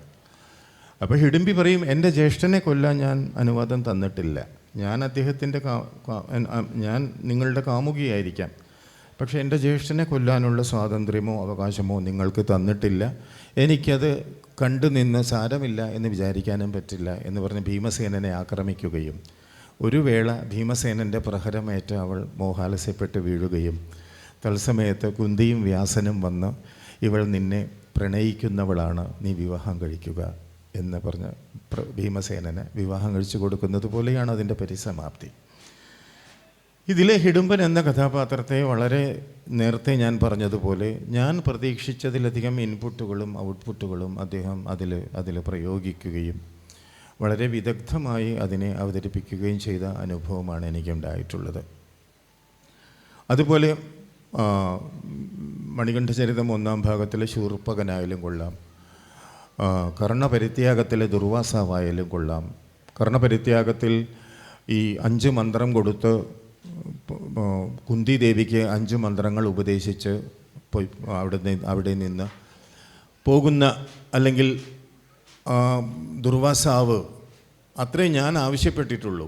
പക്ഷേ ഈ 5 മന്ത്രങ്ങൾ ഉപദേശിച്ചതിന് ശേഷം ഇതിന് ശേഷം ഉണ്ടായേക്കാവുന്ന ഭവിഷ്യത്തുകൾ എന്തൊക്കെയാണ് എന്ന് ആലോചിക്കുകയും കർണൻ്റെ ജനനവും അതിനുശേഷമുള്ള എല്ലാ പ്രശ്നങ്ങളും ഈ 5 മന്ത്രങ്ങൾ കൊണ്ടാണ് ഉണ്ടായത്, താൻ കൊടുത്തുപോയത് അബദ്ധമായോ ഈശ്വര എന്ന് ചിന്തിക്കുന്ന ഒരു പദമില്ല, ആട്ടമില്ല, ഒന്നുമില്ല. അങ്ങനെ ഒരു വല്ലാത്തൊരു ദുർവാസാവിനെ അവിടെ അവതരിപ്പിച്ചിട്ടാണ് നരിപ്പറ്റ അല്ലെങ്കിൽ തിരുമേനിയേട്ടൻ അവിടെ നിന്ന് പോയത്. എനിക്ക് അത്ഭുതമായി, അയ്യോ ഇങ്ങനൊരു കാര്യം. അങ്ങനെ കുറേ എന്താ പറയുക, ഒരു സംവിധായകൻ അല്ലെങ്കിൽ ആട്ടക്കഥാകൃത്ത് ഉദ്ദേശിക്കുന്നതിലധികം എത്രയോ കാര്യങ്ങൾ ആ ആട്ടക്കഥയിൽ ഉൾക്കൊള്ളിക്കുവാൻ അദ്ദേഹത്തിന് സാധിച്ചിരുന്നു. വ്യക്തിപരമായി ഞാൻ പറയട്ടെ, കഥകളിയിലെ പല ആഹാരങ്ങളോടും എനിക്ക് തൃപ്തിയില്ലാഞ്ഞതുകൊണ്ടാണ് ഞാൻ പുതിയ ആഹാരങ്ങളൊക്കെ ഉണ്ടാക്കാൻ ശ്രമിക്കുന്നത്. അത് പാപമാണോ പാപമല്ലയോ എന്നൊന്നും എനിക്ക് അറിഞ്ഞുകൂടാ. പാപമാണെങ്കിൽ ഞാൻ പാപി ആയിക്കോട്ടെ, കുഴപ്പമില്ല. അങ്ങനെ എനിക്ക് വളരെയധികം വിഷമം തോന്നിയിട്ടുള്ളൊരു ആഹാരമാണ് മാതലിയുടേത്. ഒരു ദേവസാരഥിയായൊരു മാതലിക്ക് ഒരു മണ്ണാൻ്റെ വേഷം എന്തുകൊണ്ട് കൊടുക്കുന്നു എന്നുള്ളൊരു ചിന്ത എന്നെ ആദ്യകാലം മുതൽക്കേ അലട്ടിയിട്ടുണ്ട്. അന്നത്തെ കാലത്തെ കേരള പോലീസ് എന്ന് ഇതിനെ വിമർശിച്ച ഗുരുനാഥന്മാരുമുണ്ട്, ഞാൻ ആരാണെന്ന് പറയുന്നില്ല. എന്തായാലും അപ്പോൾ അതിനു വേണ്ടി ഒരു പ്രത്യേക ആഹാരം ഞാൻ ചിട്ടപ്പെടുത്തുകയും തിരുമേനേട്ടനോട്, അന്ന് കൃഷ്ണൻകുട്ടിയേട്ടൻ്റെ കാലകേവത്തിൽ അർജുനനും തിരുമേനേട്ടൻ്റെ മാതലിയായിരുന്നു, ഞാനിങ്ങനെ ഒരു ആഹാരം ചിട്ടപ്പെടുത്തിയിട്ടുണ്ട്, അതിനെന്താ നമുക്കൊന്ന് ചെയ്യാമല്ലോ. അങ്ങനെ വളരെ സന്തോഷത്തോടു കൂടി അതിനെ സ്വീകരിക്കുകയും അത് അവതരിപ്പിക്കുകയും ചെയ്യുകയും അതിന് പലതരത്തിലുള്ള വിമർശനങ്ങളും സുമർശനങ്ങളും അദ്ദേഹം ഏറ്റുവാങ്ങുകയും ഉണ്ടായി. അതുപോലെ തന്നെയാണ് ഹംസത്തിൻ്റെ ഈ വെച്ച് കെട്ടുന്ന കൊക്കിന് പകരം ചുട്ടി കൊണ്ട് എന്തുകൊണ്ട് കൊക്ക് ആയിക്കൂടാ, ചുട്ടി എന്നൊരു സാധ്യതയെ പരമാവധി ഉപയോഗപ്പെടുത്തേണ്ടതല്ലേ. നരസിംഹത്തെയൊക്കെ നമ്മൾ ചുട്ടി കൊണ്ട് എത്ര നന്നായി ഉണ്ടാക്കിയെടുക്കുന്നു. അങ്ങനെ എൻ്റെ ഒരു കാദ്രവേയം എന്ന ആട്ടക്കഥയിലെ ഗരുഡന് വേണ്ടി ഞാൻ ഉണ്ടാക്കിയ ചുട്ടി കടലാസ് പോലെയുള്ളൊരു മെറ്റീരിയൽ കൊണ്ടുണ്ടാക്കിയ കൊക്കും അതുപോലെയുള്ള ചിറകും, അത് കറൽമണ്ണയിൽ വെച്ചൊരു ഹംസം ഉണ്ടായപ്പോൾ എനിക്കത് വേണം, ഞാനത് വെച്ച് നോക്കട്ടെ. അപ്പോൾ ഞാൻ പറഞ്ഞിരുന്നു, അത് വെച്ച് തരാൻ ഞാൻ വരുന്നതാണ് നല്ലത്. ഇല്ല, കുഴപ്പമില്ല, ഞാൻ മാനേജ് ചെയ്തോളാം, നീ വരേണ്ടതില്ല എന്തായാലും. അപ്പോൾ അങ്ങനെ ഉൽപ്പതിഷ്ണുത കാണിക്കുന്ന, ഉൽപ്പതിഷ്ണുത എന്ന് പറയുന്ന ഒരു കാര്യത്തിന് മാറ്റങ്ങൾക്കും പുരോഗമനങ്ങൾക്കും വേണ്ടി കാതോർക്കുന്ന അല്ലെങ്കിൽ അതിനുവേണ്ടി ആഗ്രഹിക്കുന്ന ഒരു വ്യക്തിയാണല്ലോ, അതാണല്ലോ അതിൻ്റെ അർത്ഥം.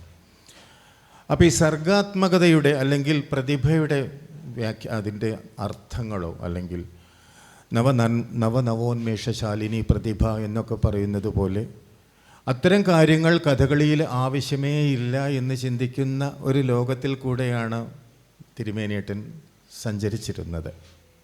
പക്ഷേ എന്നിട്ട് പോലും അയ്യോ എനിക്ക് വിമർശനം കിട്ടിയേക്കുമോ, അത് കാരണം ഞാൻ ആ കൊക്ക് വയ്ക്കുന്നില്ല എന്നല്ല അദ്ദേഹം പറഞ്ഞത്. വിമർശനം വന്നോട്ടെ, ഇത്തരം പരീക്ഷണങ്ങളിൽ കൂടിയാണല്ലോ ഈ ലോകം മുന്നോട്ട് പോയിട്ടുള്ളത്.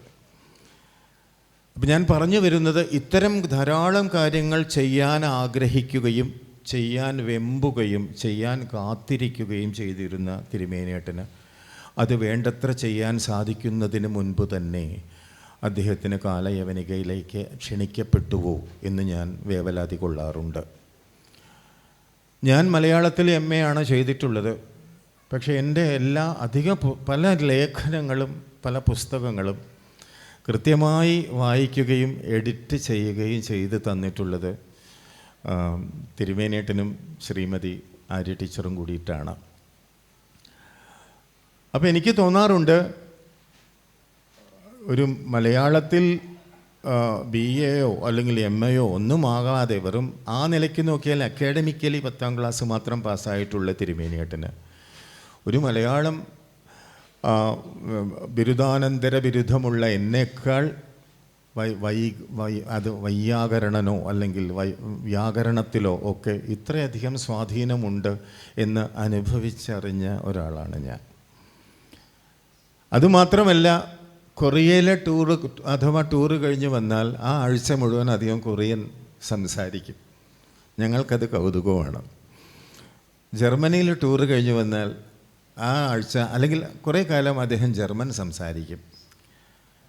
പക്ഷേ സോക്കോൾഡ് സെറ്റ് ചെയ്ത ചിന്താഗതിയോടുകൂടി മാത്രം നീങ്ങുന്ന കഥകളി മേഖലയിലെ മറ്റുള്ള പല കലാകാരന്മാർക്കും സംഘാടകർക്കൊക്കെ ഈ അദ്ദേഹം എന്താണ് ഇങ്ങനെ സംസാരിക്കുന്നത്, ഇതിൻ്റെ ആവശ്യമില്ലല്ലോ, അങ്ങനെ ചിന്തിച്ച് അദ്ദേഹത്തെ പരിഹസിക്കുന്ന സന്ദർഭങ്ങളും ഉണ്ടാവാറുണ്ട്.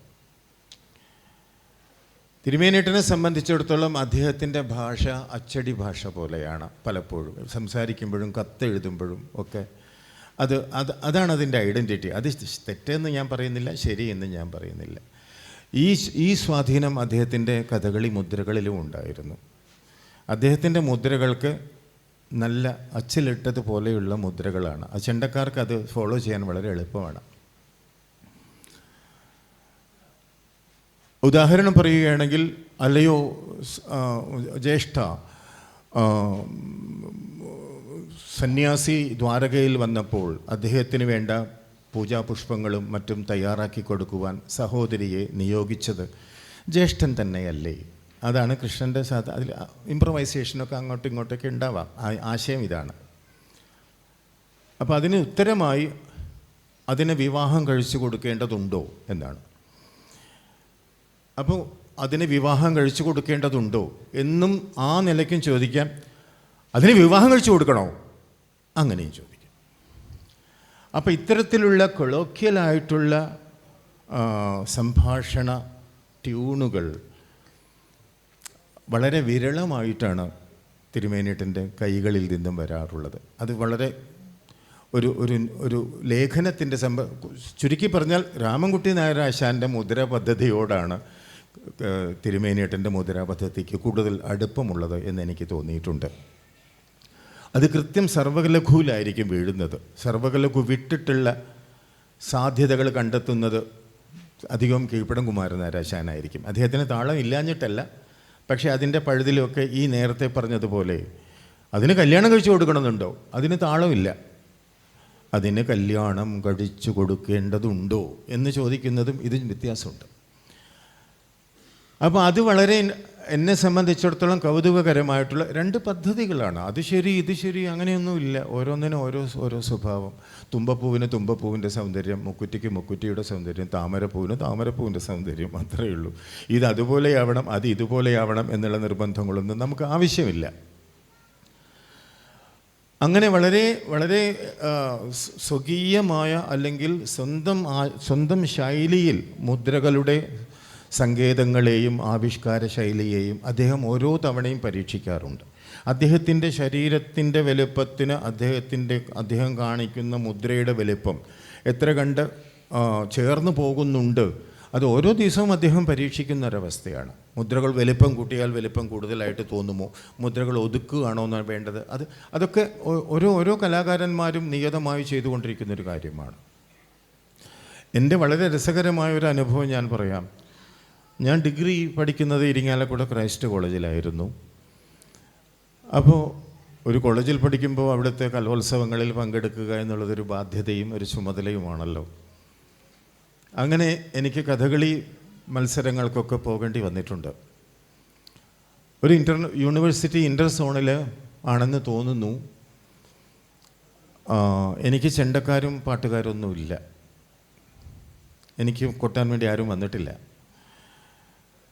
അപ്പോൾ ഒരു ചെണ്ട ആശാനോട് പറഞ്ഞു, ഇങ്ങനെ എനിക്ക് കൊട്ടിത്തരാൻ സാധിക്കുമോ?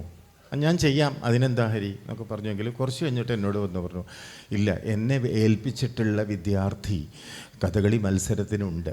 അപ്പോൾ അവരുടെ രക്ഷിതാക്കൾ പറയുന്നു വേറെ ഒരാൾക്കും കൊട്ടാൻ പറ്റില്ല, അവർക്ക് മാത്രമേ കൊട്ടാൻ പറ്റുള്ളൂ, എനിക്ക് ഹരിക്ക് കൊട്ടാനുള്ള സ്വാതന്ത്ര്യമില്ല. അപ്പോൾ എന്ത് ചെയ്യാൻ പറ്റുമെന്ന് ചോദിച്ചപ്പോൾ പറഞ്ഞു, ഞാൻ ചെണ്ട തരാം, വേറെ ആരെ കൊണ്ടെങ്കിലും കൊട്ടിക്കാൻ പറ്റുവാണെങ്കിൽ വിരോധമില്ല, ചെണ്ട ഞാൻ തരാം. അപ്പോൾ അത് തിരുമേനേട്ടൻ അത് കേട്ടോണ്ട് നിൽക്കുന്നുണ്ട്. എന്നാൽ ചെണ്ട വാങ്ങിക്കൂ ഹരി, ഞാൻ കൊട്ടിത്തരാമല്ലോ. അങ്ങനെ മാഞ്ചേൽ മിഴിയാളെ എന്നുള്ള പദവും അത് കഴിഞ്ഞുള്ള ആട്ടവും മുഴുവൻ നരിപ്പറ്റ ചെണ്ടയിൽ കൂട്ടിയിട്ട് എനിക്ക് 1ാം സമ്മാനം വാങ്ങി തന്നു. ഇതൊട്ടും അതിശയോക്തിയുള്ളതല്ല. വലിയ ദരികിടതകതരകാം അല്ലെങ്കിൽ അങ്ങനെയുള്ള എണ്ണങ്ങളൊന്നും കുട്ടി കാണില്ല. നഗിന്നക്ക നഗതരക നഗതരക ഡിഡു റെഡും ദരികിടതകതരക അങ്ങനെയൊക്കെ കുട്ടി കാണുള്ളൂ ആയിരിക്കാം. പക്ഷേ എങ്കിൽ പോലും അദ്ദേഹം അത് ചെയ്തു എന്നുള്ളതാണ് കാര്യം.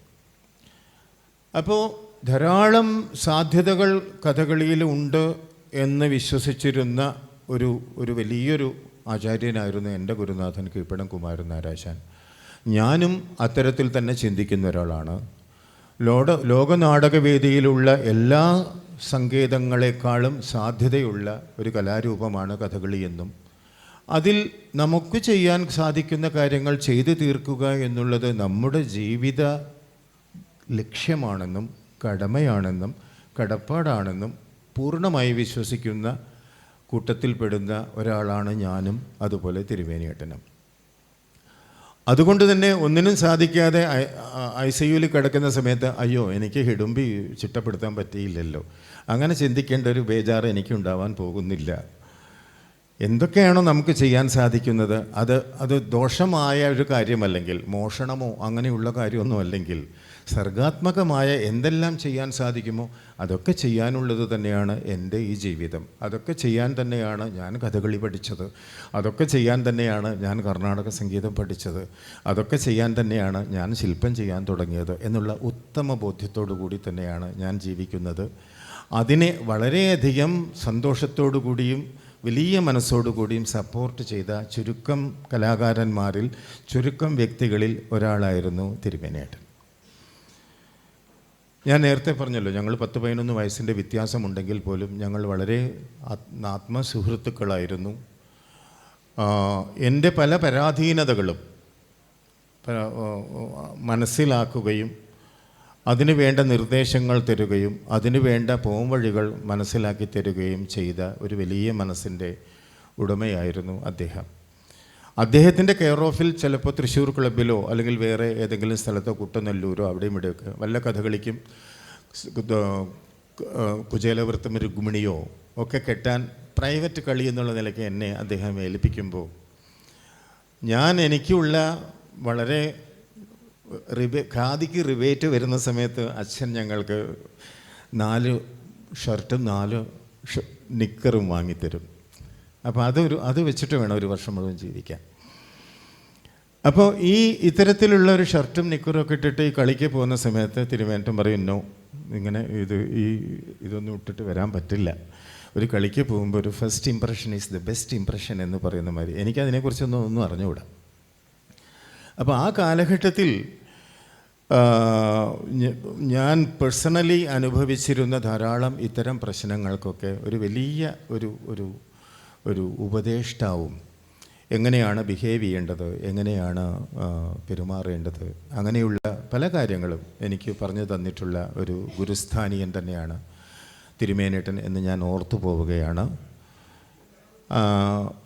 അദ്ദേഹത്തെ ആലോചിക്കുമ്പോൾ ഒറ്റ സങ്കടമേ ഉള്ളൂ, ഇനിയും ധാരാളം എൻ്റെ തന്നെ പുതിയ ആട്ടക്കഥകളിൽ പങ്കെടുക്കാനും അതിനെ വിജയിപ്പിച്ചു തരാനും അദ്ദേഹത്തിന് സാധ്യതയുണ്ടായിരുന്നത് അത് നഷ്ടപ്പെട്ടു പോയല്ലോ എന്ന ഒരു വലിയ ദുഃഖം എൻ്റെ മനസ്സിൽ ബാക്കിയുണ്ട്. അതുമാത്രമല്ല, ഇത്തരം കാര്യങ്ങൾ ചെയ്യുന്ന സമയത്ത് അത് ചെയ്യാൻ സാധിക്കുന്നത് ചെയ്യാനുള്ളതാണ് ഈ ജീവിതം എന്ന ഓർമ്മപ്പെടുത്തലുകൾ അദ്ദേഹത്തിൻ്റെ ഭാഗത്തു നിന്നും ധാരാളമുണ്ടായിരുന്നു. ഞാൻ ശില്പം ചെയ്യുന്നിടത്തൊക്കെ കുറേ നേരം മണിക്കൂറുകൾ അത് നോക്കി ഇരിക്കാൻ അദ്ദേഹം വരുമായിരുന്നു. അത് അത്ഭുതത്തോടു കൂടി നോക്കുമായിരുന്നു. ഞാനധികം നീട്ടിക്കൊണ്ടു പോകുന്നില്ല. അദ്ദേഹത്തിൻ്റെ ഈ അഭാവം എന്നെ സംബന്ധിച്ചിടത്തോളം ഒരു വലിയ നഷ്ടം തന്നെയാണ് എന്ന് പറയുന്നത് ക്ലീഷേ ആയിപ്പോയ ഒരു പ്രയോഗമായിരിക്കാം. പക്ഷേ എനിക്ക് അദ്ദേഹം ഈ ഇഹലോകത്തിൽ നിന്നും പോയതായി തോന്നുന്നില്ല. അപ്പോഴും ഇപ്പോഴും പലപ്പോഴും അദ്ദേഹത്തെ അവിടെ വെച്ചും ഇവിടെ വെച്ചും ഒക്കെ ഞാൻ കാണുന്നത് പോലെ എനിക്ക് തോന്നാറുണ്ട്. ഇത് ഹാലൂസിനേഷനാണ് എന്ന് സൈക്കോളജിസ്റ്റുകൾ പറയുമായിരിക്കാം. അത് ഹാലൂസിനേഷൻ ആയാലും കൊള്ളാം, എന്തായാലും കൊള്ളാം. But I really feel it, I really experience it. And അതുമാത്രമല്ല, എനിക്കതിൽ വളരെയധികം എന്താ പറയേണ്ടത്, വളരെയധികം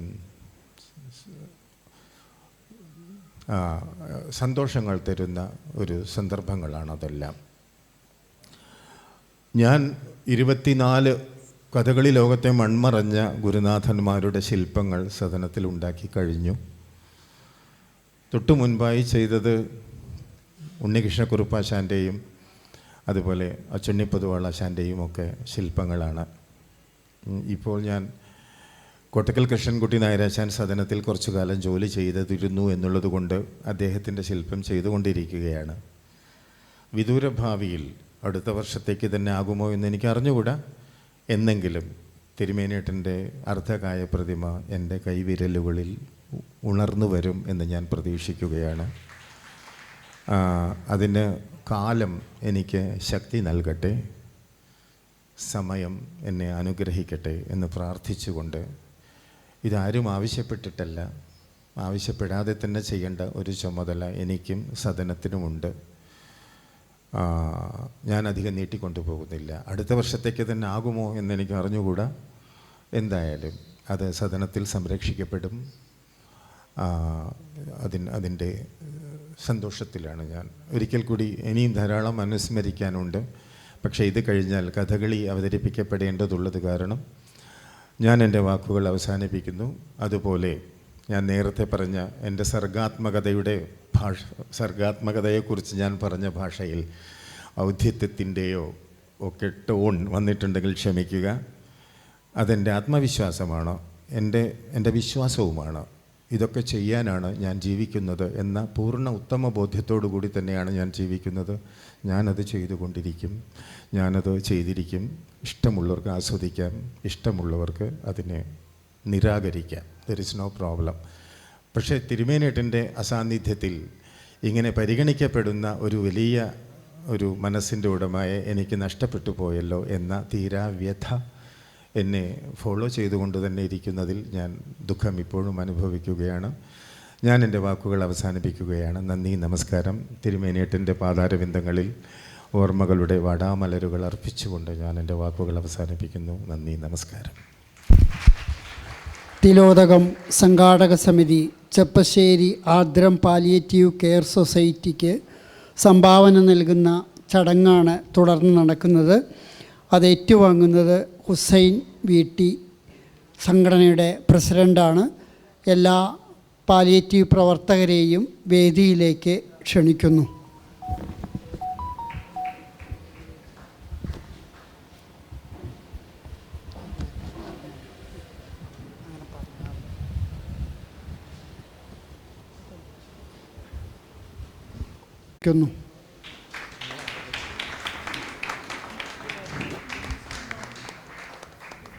ഏറ്റവും ബഹുമാനാദരവുകൾ നിറഞ്ഞ വേദിയിലുള്ള ഗുരുശ്രേഷ്ഠരെ,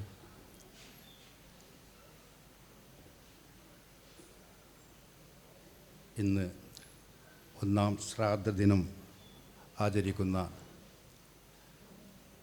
ശ്രീ കിഴക്കനാരിപ്പറ്റ നാരായണ നമ്പൂതിരി അവരുടെ കുടുംബാംഗങ്ങളെ, ഇവിടെ സന്നിഹിതരായിട്ടുള്ള പ്രിയപ്പെട്ട സഹോദരന്മാരെ, എല്ലാവർക്കും ആർദ്രത്തിൻ്റെ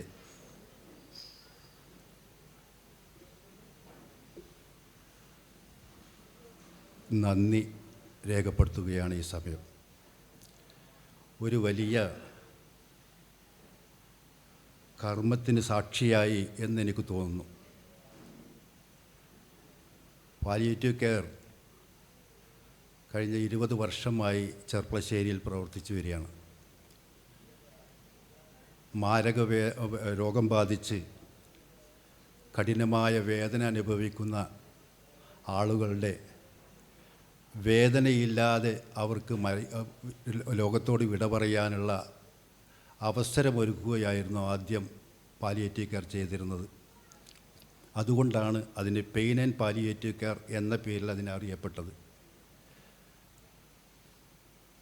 ഒരു വീട്ടിൽ പാലിയേറ്റീവ് കെയർ പ്രവർത്തനം തുടങ്ങിയപ്പോൾ ഒരു സംഘം പ്രവർത്തകർ അർബുദ രോഗം ബാധിച്ചൊരു വീട്ടിൽ കയറി ചെല്ലുന്നത് കണ്ട് അടുത്ത വീട്ടിൽ വർഷങ്ങളായി മുഴുവൻ കുഴഞ്ഞു കിടക്കുന്ന ഒരു മനുഷ്യൻ ജനലിലൂടെ നോക്കി അദ്ദേഹത്തിൻ്റെ ഭാര്യയെ വിളിച്ച് എന്താണ് ആ വീട്ടിലേക്ക് ആളുകൾ കയറിപ്പോകുന്നത് എന്ന് ചോദിച്ചപ്പോൾ ആ ഭാര്യ പറഞ്ഞു, അത് പാലിയേറ്റീവ് എന്ന് പറഞ്ഞൊരു വിഭാഗമാണ്, അവിടെ ആൾക്കിപ്പോൾ ക്യാൻസറാണ്, അദ്ദേഹത്തെ പരിചരിക്കാൻ വന്നിട്ടുള്ളതാണ് അവർ എന്ന്. ഉടനെ ഈ കുഴഞ്ഞു കിടക്കുന്ന അദ്ദേഹം പറഞ്ഞു, എന്നാൽ എനിക്ക് ക്യാൻസർ ആയാൽ മതിയായിരുന്നു, എങ്കിൽ അവർ എൻ്റെ അടുത്തും വരുമായിരുന്നല്ലോ. ആ ഒരു വാക്ക് കേട്ട് പൊട്ടിക്കരഞ്ഞ അദ്ദേഹത്തിൻ്റെ ഭാര്യയുടെ ആ കരച്ചിൽ കേട്ട് അടുത്ത വീട്ടിലേക്ക് കയറിപ്പോയൊരു വളണ്ടിയർ ഈ വീട്ടിൽ വന്ന് അവരെ വിളിച്ച് എന്താണ് ഇവിടുത്തെ ഒരു കരച്ചിൽ കേട്ടതെന്ന് അന്വേഷിച്ചപ്പോൾ അദ്ദേഹം പറഞ്ഞ ഈ വാക്ക് ഈ വളണ്ടിയറോടും പറഞ്ഞു. അദ്ദേഹം അത് കേട്ട് ഇയാളെ പോയി ആശ്വസിപ്പിച്ച് മടങ്ങി അവരുടെ യൂണിറ്റിൽ പോയി യോഗം ചേർന്ന് ഒരു തീരുമാനമെടുത്തു. ക്യാൻസർ രോഗത്തേക്കാൾ പ്രയാസമുള്ള വേദന അനുഭവിക്കുന്ന വർഷങ്ങളായി 4 ചുവരുകൾക്കുള്ളിൽ മേലോട്ട് നോക്കിക്കിടക്കുന്ന ഒരുപാട് പേര് നമുക്ക് ചുറ്റുമുണ്ട്. അത്തരത്തിൽ പ്രയാസപ്പെടുന്ന ആളുകളെ കൂടി നമ്മൾ ഇടപെടേണ്ടതുണ്ട്. അതിനുവേണ്ടി ആവണം അടുത്ത പ്രവർത്തനം എന്ന് പറഞ്ഞതിൻ്റെ അടിസ്ഥാനത്തിലാണ് ഇപ്പോൾ എല്ലാ രോഗങ്ങൾക്കും എല്ലാ രോഗികളുടെ അടുത്തേക്കും എല്ലാ പ്രയാസം അനുഭവിക്കുന്ന ആളുകളുടെ അടുത്തേക്കും ജാതി മത വർഗ വർണ്ണ ലിംഗഭേദ വ്യത്യാസമില്ലാതെ കക്ഷി രാഷ്ട്രീയത്തിന് അതീതമായി മുഴുവൻ ജനങ്ങളുടെയും പ്രയാസങ്ങളെ ലഘൂകരിച്ചുകൊണ്ട് അവരെ ജീവിതത്തിലേക്ക് തിരിച്ചു കൊണ്ടുവരുവാൻ പറ്റുമോ എന്നുള്ള ആ ആലോചനയുടെ ഭാഗമായിട്ടാണ് പാലിയേറ്റീവ് കെയർ പ്രവർത്തിക്കുന്നത്. ഈ 20 വർഷത്തിനകം നമ്മൾ 4000-ലധികം പേരെ നമുക്ക് ശുശ്രൂഷിക്കാൻ കഴിഞ്ഞു. കഴിഞ്ഞ 3-4 വർഷത്തിനിടെ ഇത്തരത്തിൽ മാരകമായ രോഗങ്ങൾ ബാധിച്ച് ആശുപത്രി മടക്കി അയക്കുന്ന രോഗികളെ നമ്മൾ വീട്ടിൽ ചെന്ന് പരിചരിച്ച് ആ പരിചരിക്കുന്ന അവസാനം ആ മരണദൂതൻ അദ്ദേഹത്തെ വന്ന് പിടിച്ചെടുക്കാൻ വേണ്ടി ശ്രമിക്കുന്ന ആ സമയത്ത് ഉണ്ടാകുന്ന പ്രയാസങ്ങളെ അദ്ദേഹത്തിന് അത് വീണ്ടും ആശുപത്രിക്ക് തന്നെ അയക്കുന്ന ആ നിലയിൽ നിന്ന് മാറ്റി അവരെ കൊടുന്ന് ആശ്വസിപ്പിക്കാനും മാന്യമായ കുടുംബത്തോടൊപ്പം ചേർന്നുള്ള ഒരു യാത്രയപ്പിന് വേദിയൊരുക്കാൻ ചെർപ്പളശ്ശേരിയിൽ ആർദ്രം പാലിയേറ്റീവ് കെയർ ഒരു ഷെൽട്ടർ ഉണ്ടാക്കിയെടുക്കുകയും ചെയ്തു. അവിടെയും ഇതിനകം ഈ 5 വർഷത്തിനിടെ 1000-ലധികം രോഗികളെ കിടത്തി ചികിത്സിക്കാൻ കഴിഞ്ഞു. ആ രോഗിക്കും അവരുടെ കൂട്ടിരിപ്പുകാർക്കും ഭക്ഷണവും മരുന്നും അടക്കം എല്ലാ സൗകര്യങ്ങളും ജനപങ്കാളിത്തത്തോടുകൂടി വളരെ നല്ല നിലയിൽ ചെയ്തു കൊടുക്കാൻ ആർദ്രം പാലിയേറ്റീവ് കെയർ സൊസൈറ്റിക്ക് കഴിഞ്ഞിട്ടുണ്ട്. ഇത്തരം സംഭവങ്ങൾക്ക് ചെർപ്പളശ്ശേരിക്ക് ഒരു മാതൃകയായി എല്ലാ ജനങ്ങൾക്കും മാതൃകയാക്കാവുന്ന തരത്തിൽ ഉള്ളൊരു പ്രവർത്തനമാണ് ശ്രീ നാരായണൻ നമ്പൂതിരി അവരുടെ കുടുംബം പാലിയേറ്റീവ് കെയർ പ്രവർത്തനത്തിലേക്ക് ഈ നിരാലംബരായ രോഗികളെ സംരക്ഷിക്കുന്നതിലേക്ക് അവർക്ക് മരുന്ന് വാങ്ങുന്നതിന് അവർക്ക് ഭക്ഷണം നൽകുന്നതിന് ഈ ഒരു സംഭാവന ഞങ്ങൾക്ക് തന്നത്. അതിൻ്റെ വലിപ്പത്തിനോ അതിലൊന്നും പ്രസക്തിയില്ല. മറ്റുള്ളവർക്ക് മാതൃകയാവുന്നൊരു തരത്തിലാണ് ഇത്തരം വലിയൊരു സ്റ്റേജിൽ വെച്ച് അദ്ദേഹത്തിൻ്റെ കൂടെ അല്പകാലം പരിചരണം കൊടുക്കാൻ കഴിഞ്ഞതിൻ്റെ ആ ഒരു ഓർമ്മ പുതുക്കിക്കൊണ്ട് ഇങ്ങനൊരു വേദി ഒരുക്കിയത്. സഹോദരങ്ങളെ, നമ്മളൊക്കെ ഒരു ചെറിയ വിഷയത്തിലേക്ക് പോലും എന്തെല്ലാം തരത്തിലുള്ള ചെലവുകളാണ് നടത്തുന്നത്, എന്തെല്ലാം ആഘോഷങ്ങളാണ് സംഘടിപ്പിക്കുന്നത്.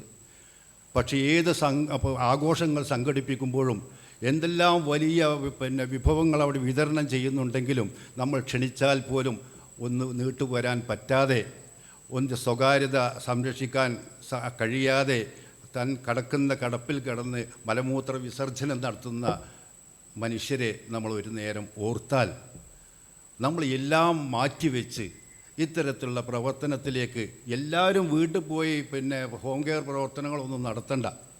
പക്ഷേ അത്തരത്തിലുള്ള പ്രവർത്തനങ്ങൾ നടത്താൻ ഒരുപാട് പേര് ഇന്ന് സമൂഹത്തിലുണ്ട്. അവരുടെ പ്രവർത്തനം ഇന്ന് ആവശ്യമാണ്. ഒരു വീട്ടിൽ 2 മക്കളുണ്ടാവും, അവർ 2 പേരും വിദേശത്തായിരിക്കും. പ്രായമായിട്ടുള്ള അച്ഛനും അമ്മയും നമ്മുടെ നാട്ടിൽ ഒറ്റപ്പെട്ട് കഴിയുന്നുണ്ടാവും. അത്തരത്തിലുള്ള ആളുകളെ പ്രയാസപ്പെടുന്ന സമയത്ത്, വിഷമിക്കുന്ന സമയത്ത്, തളർന്നു വീഴുന്ന സമയത്ത് ഒന്ന് കൈ നീട്ടിയാൽ അവൻ്റെ ജാതിയോ മതമോ വർഗമോ ഒന്നും ആരും നോക്കില്ല. ആ തളർന്ന കൈക്ക് കയറി പിടിച്ച് അവനെന്ത് എടുക്കാൻ തന്നെ എല്ലാവരും നോക്കുകയുള്ളൂ. അതുകൊണ്ടാണ് ഈ പാലിയേറ്റീവ് കെയർ പ്രവർത്തനം കേരള സംസ്ഥാനത്ത് ഇത്രമാത്രം വലുതാവാൻ കാരണം. ഇത് ഉൾക്കൊണ്ടുകൊണ്ട് കഴിയുന്നത്ര നേരത്തിൽ ഇവിടെ എനിക്ക് എടുത്തു പറയാൻ നമ്മുടെ ദാമോദരൻ നമ്പൂതിരി മാഷ് ഇവിടെ ഉണ്ട്, സ്റ്റേജ് വേദിയിലുണ്ട്. അദ്ദേഹത്തിന് ഈ പ്രായാധിക്യം വന്നിട്ട് കഴിഞ്ഞ 4 മാസം മുമ്പ് വരെ ഹോം കെയർ പ്രവർത്തനത്തിന് ഞങ്ങളുടെ കൂടെ വരാറുണ്ട്. ഒരു വീട്ടിൽ ചെന്നതാണ് അദ്ദേഹം. ഒരു വീട്ടിൽ എൻ്റെ കൂടെ വന്നിട്ടുണ്ടായിരുന്നു. അതിനുശേഷം മുടങ്ങാതെ വളണ്ടിയർ പ്രവർത്തനത്തിനായി അദ്ദേഹം വരാറുണ്ട്. ഞാൻ പറഞ്ഞു വന്നത്, എല്ലാവരും ഒരു മാറ്റങ്ങൾ ഉൾക്കൊള്ളാൻ തയ്യാറാവണം. ഒരു ചെറിയൊരു വാക്കും കൂടി ഞാൻ പറഞ്ഞു നിർത്താം. കൽക്കത്ത യൂണിവേഴ്സിറ്റിയുടെ നിർമ്മാണ പ്രവർത്തനങ്ങളുമായി ഈശ്വര വിദ്യാസാഗർ എന്നൊരാൾ അതിൻ്റെ പ്രവർത്തന ഫണ്ട് സ്വരൂപിക്കാൻ വേണ്ടി നടന്നുകൊണ്ടിരിക്കുന്നതിനിടയിൽ അയോധ്യയിലെ നവാബിൻ്റെ കൊട്ടാരത്തിലും അദ്ദേഹം എത്തി. തൻ്റെ ആഗമനം അദ്ദേഹത്തെ അറിയിച്ചു. അത് നവാബിന് ഇഷ്ടപ്പെട്ടില്ല. നവാബ് ഇദ്ദേഹത്തെ പരിഹസിച്ചുകൊണ്ട് അദ്ദേഹത്തിൻ്റെ 2 പഴയ ചെരുപ്പുകൾ ഈശ്വര വിദ്യാസാഗർക്ക് നൽകി. ഈശ്വര വിദ്യാസാഗർ അത് വളരെ സന്തോഷപൂർവ്വം സ്വീകരിച്ചു. അങ്ങനെ കൊട്ടാരത്തിൽ നിന്നും വിട്ടുപോയി തെരുവിൽ ചെന്ന് നവാബിൻ്റെ ചെരുപ്പ് ലേലത്തിൽ വെച്ചു. ആ നവാബിൻ്റെ ചെരുപ്പിന് ലേലത്തിന് ആവശ്യക്കാർ ഏറി വലിയ സംഖ്യക്ക് ആ ചെരുപ്പുകൾ ലേലത്തിൽ പോയി. അദ്ദേഹം അതുവരെ പിരിച്ചെടുത്തതിനേക്കാൾ കൂടുതൽ പണം നവാബിൻ്റെ ആ പഴയ 2 ചെരുപ്പുകൾക്ക് കിട്ടി. പക്ഷേ എത്ര പരിഹസിച്ചാലും ഏത് രൂപത്തിലായാലും മനോഭാവങ്ങളിൽ വരുന്ന മാറ്റങ്ങളാണ് മനുഷ്യനെ ഉറക്കെ ചിന്തിപ്പിക്കുന്നത്. അതുകൊണ്ട് ചെർപ്പളശ്ശേരിയിലെ 33 വാർഡുകളുള്ള ഈ മുനിസിപ്പാലിറ്റിക്കകത്ത് ജനങ്ങൾക്ക് ചിന്തിക്കാനും പ്രവർത്തിക്കാനും പിന്തുടരാനും ഉള്ള ഏറ്റവും വലിയൊരു മാതൃകയാണ് ശ്രീ നാരായണ നമ്പൂതിരിപ്പാടിൻ്റെ കുടുംബം ആർദ്രത്തോടെ ചെയ്തിട്ടുള്ളത്. ഈ നിരാലംബരെ സഹായിക്കാൻ വേണ്ടി കാണിച്ച ഈ വലിയൊരു ദൗത്യത്തിന് എല്ലാവിധ ഹൃദയത്തിൽ നിന്നുള്ള നന്ദിയും രേഖപ്പെടുത്തിക്കൊണ്ട് ഞാൻ നിർത്തുന്നു. നന്ദി, നമസ്കാരം. തുടർന്ന് പിതാവിനെ സ്മരിച്ചുകൊണ്ട് രജിത നരിപ്പറ്റ സംസാരിക്കുന്നു. ക്ഷണിക്കുന്നു.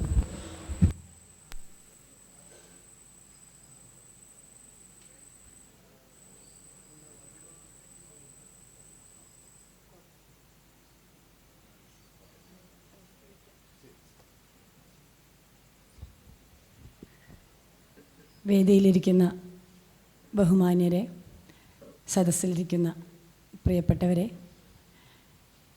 പിതൃസ്മരണ എന്ന ഒരു ലേബലിൽ നിന്നുകൊണ്ടാണ് ഞാനിവിടെ സംസാരിക്കാൻ പോകുന്നത്.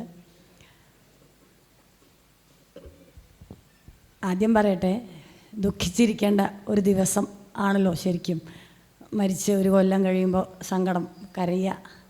പക്ഷേ പറയുമ്പോൾ എനിക്കിന്ന് വല്ലാത്ത സന്തോഷമാണ് തോന്നുന്നത്.